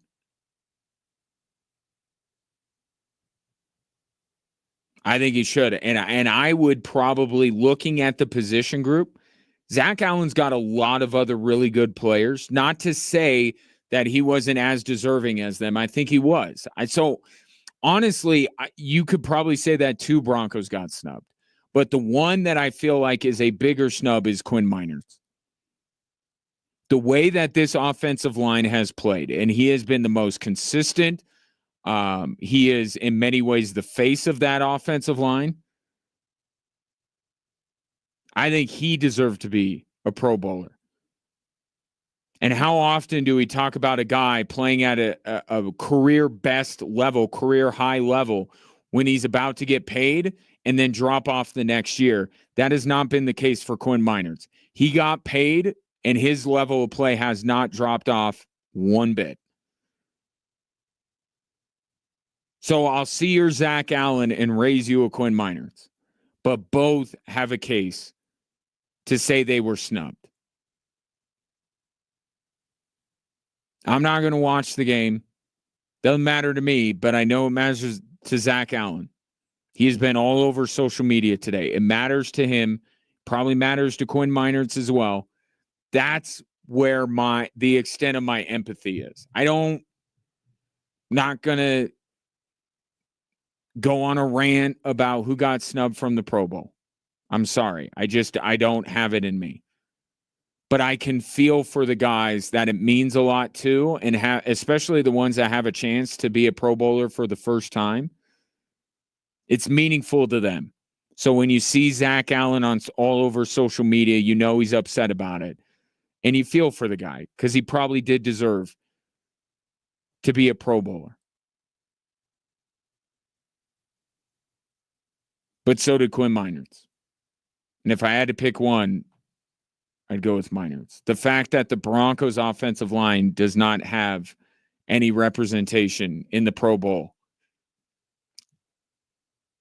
I think that's more wrong than Zach Allen not being in. But you could make it. You can make a case for both. Absolutely. So now the Broncos finally have their motivation for Sunday. Before, I didn't know what they were playing for. They had no motivation, nothing on the line, and now they can go out and prove the naysayers wrong for snubbing Zach Allen and Quinn Meinerz. Finally, the Broncos have something to play for Sunday, and finally you have a reason to watch. Nothing else could have compelled anybody to watch that football game. No stakes. The stakes could not be lower. But now Pro Bowl snubs.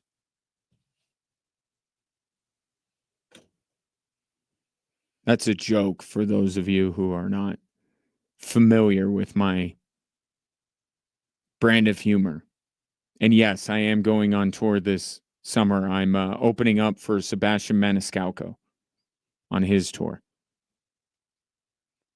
719-247-1313. Notre Dame with another first down, but there is a flag down on the field. So we'll see what this is about. In the meantime, Aaron Gordon will be out again tomorrow night, talking about how the Nuggets need to get right defensively before they go up against Boston. Aaron Gordon's not playing tomorrow. That gives him one more game if he's going to get back for the Boston game. Not trending in the right direction.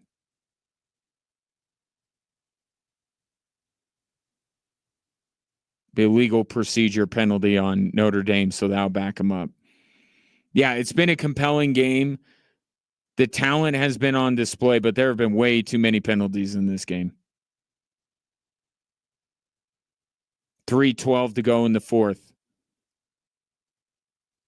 Notre Dame on their own 45, trying to put the Bulldogs away.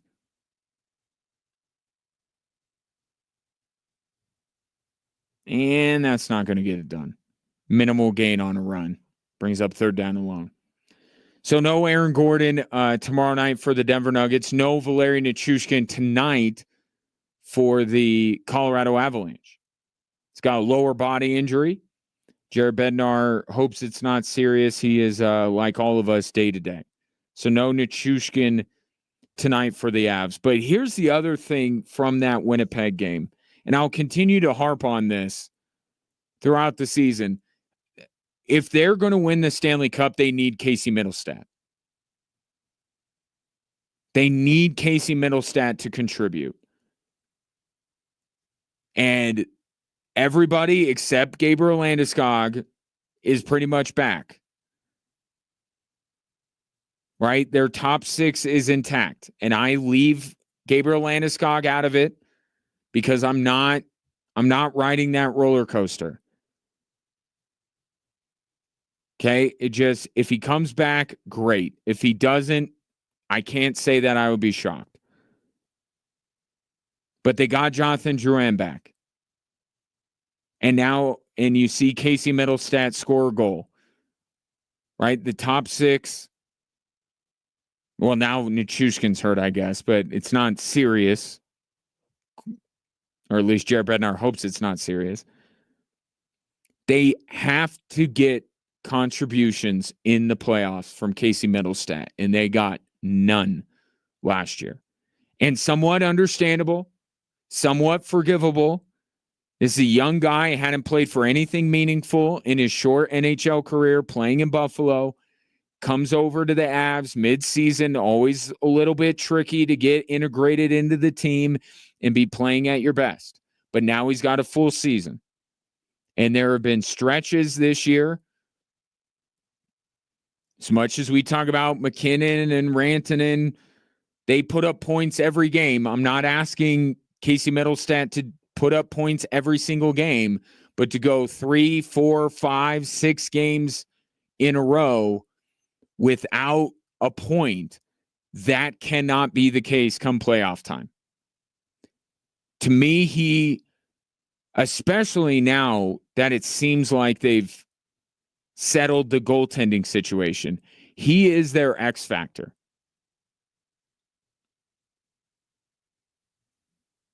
He, in many ways, is the difference between them being, a second round exit, as we've seen over the last couple of years, or a conference finalist, or a Stanley Cup champion. That's what they traded for him to be. Not Nazem Kadri, but they traded him to be one of the better second line centers in the NHL. And he certainly has the talent to do that. And he certainly has the support system around him. The players that he gets to play with on a nightly basis. Casey Middlestat, by the playoffs, has got to be contributing more consistently. He can't go 4 or 5 games without a point. And that's happened to him on multiple occasions. But Winnipeg gets a goal. And Jonathan Drouin's back. Hopefully Valeri Nichushkin back in the next game or two. Got to get him contributing. As great as Makar, Rantanen, McKinnon are, and even throw Valeri Nichushkin into it, they need more. And you saw that in their Stanley Cup run. They've had years with Mikko Rantanen and Nathan McKinnon playing at a high level. They had Cale Makar for a couple years before they won a Stanley Cup. They need more. That's the tricky thing. And you know this, given that the Nuggets and the Avs have both won championships in recent memory. You know it's not just the best player or the best couple of players or even the best 3 players. You need so much more. And it's not defense wins championships or offense wins championships. It's both. It's balance. You have to be able to do both, and you have to be, deep enough, and you have to have star power. You got to have everything. It's really hard to win a championship. Casey Middlestat's a big part of the Avs' next Stanley Cup team. I promise you. The next time they win a Stanley Cup, Casey Middlestat will be a significant contributor to that. And the Avs hope it's this season.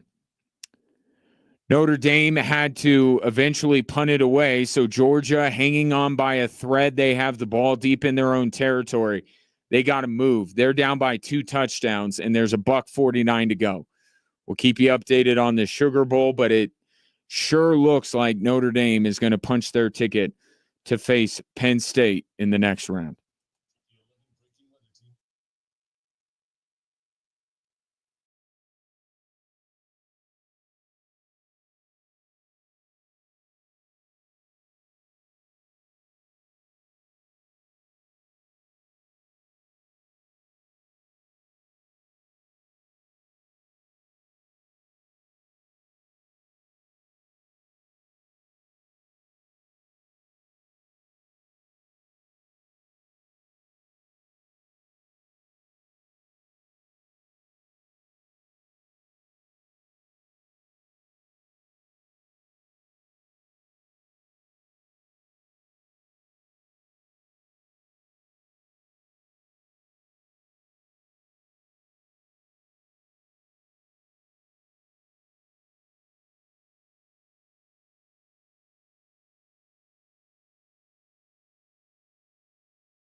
That's it.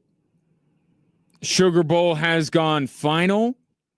The last drive for Georgia, they needed to go down the field, score, onside kick, score. So the odds were stacked against them, certainly. But on a 4th and long in their own territory, Notre Dame comes up with another sack.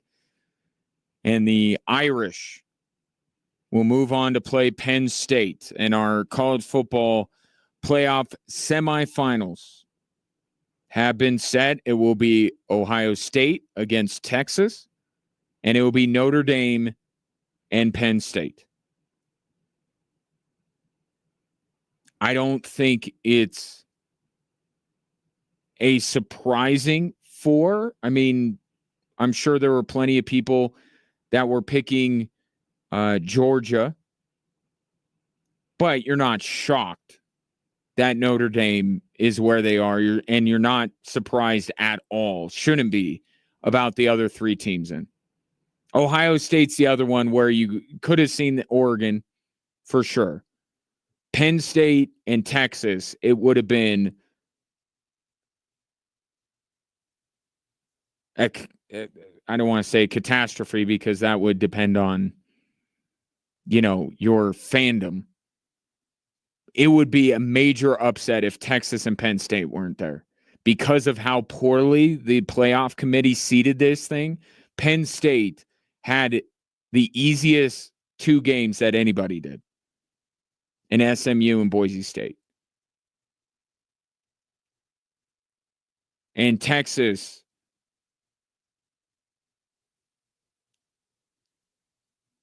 they got Arizona State, a team that people I didn't think should get a bye. I think that's one of the first changes they'll make is that just because you win your conference does not mean you get a bye.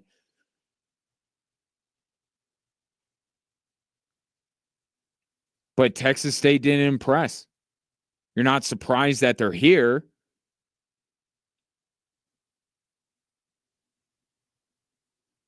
I mean, there's the 2 more impressive teams that are in the college football playoff semifinal are Notre Dame and Ohio State.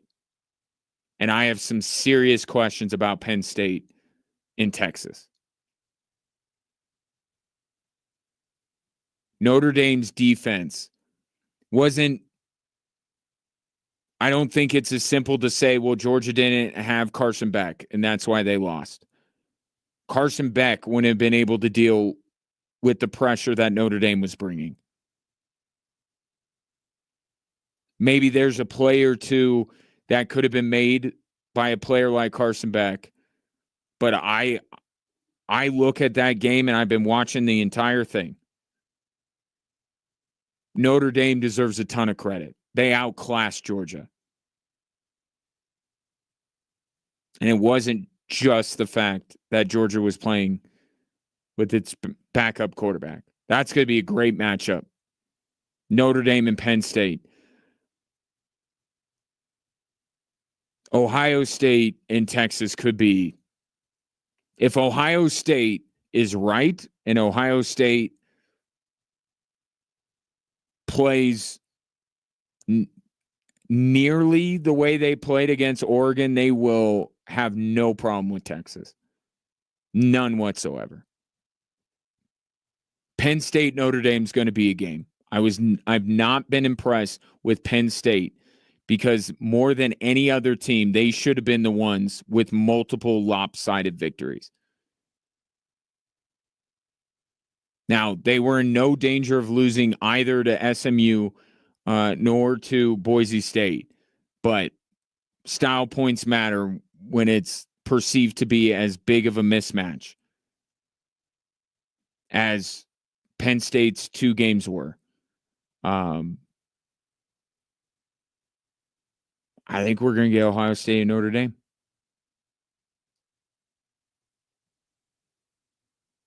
And credit to Marcus Freeman, man.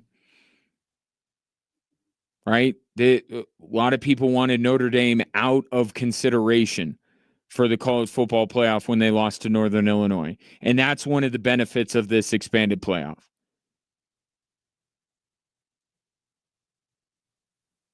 teams with the ability to recover after an early non-conference loss. Conference losses, I get it. They weigh a little bit more heavily.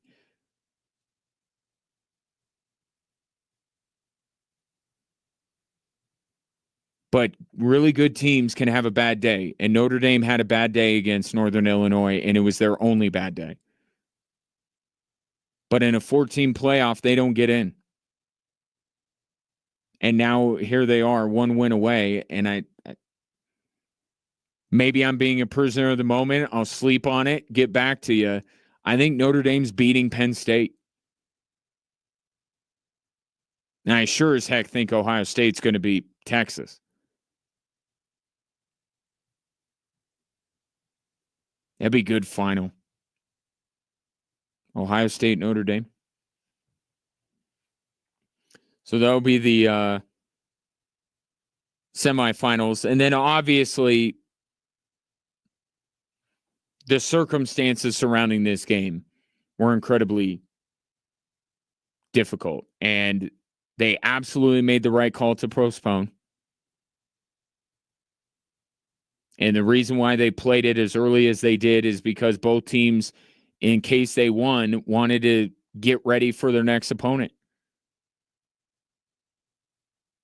Wanted to have the evening. And that team will be Notre Dame. That is stud in Penn State film tonight when they get back to their team hotel or when they get back to South Bend, depending on their travel plans. Complete effort by Notre Dame. Absolutely, especially their defense. Man, they were flying around today.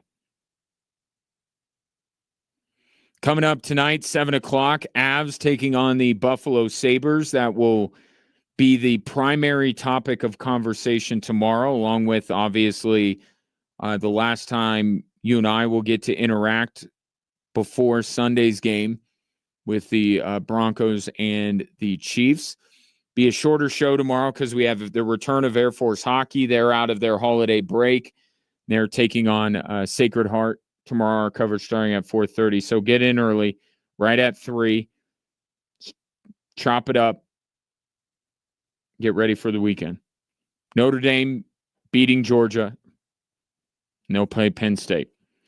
That'll do it for me. I appreciate your patronage very much. So, again, hope you had a great new year. I watch Curb Your Enthusiasm, so I know that tomorrow is the absolute drop-dead date where you can wish somebody Happy New Year, so I'm going to make sure I do it early.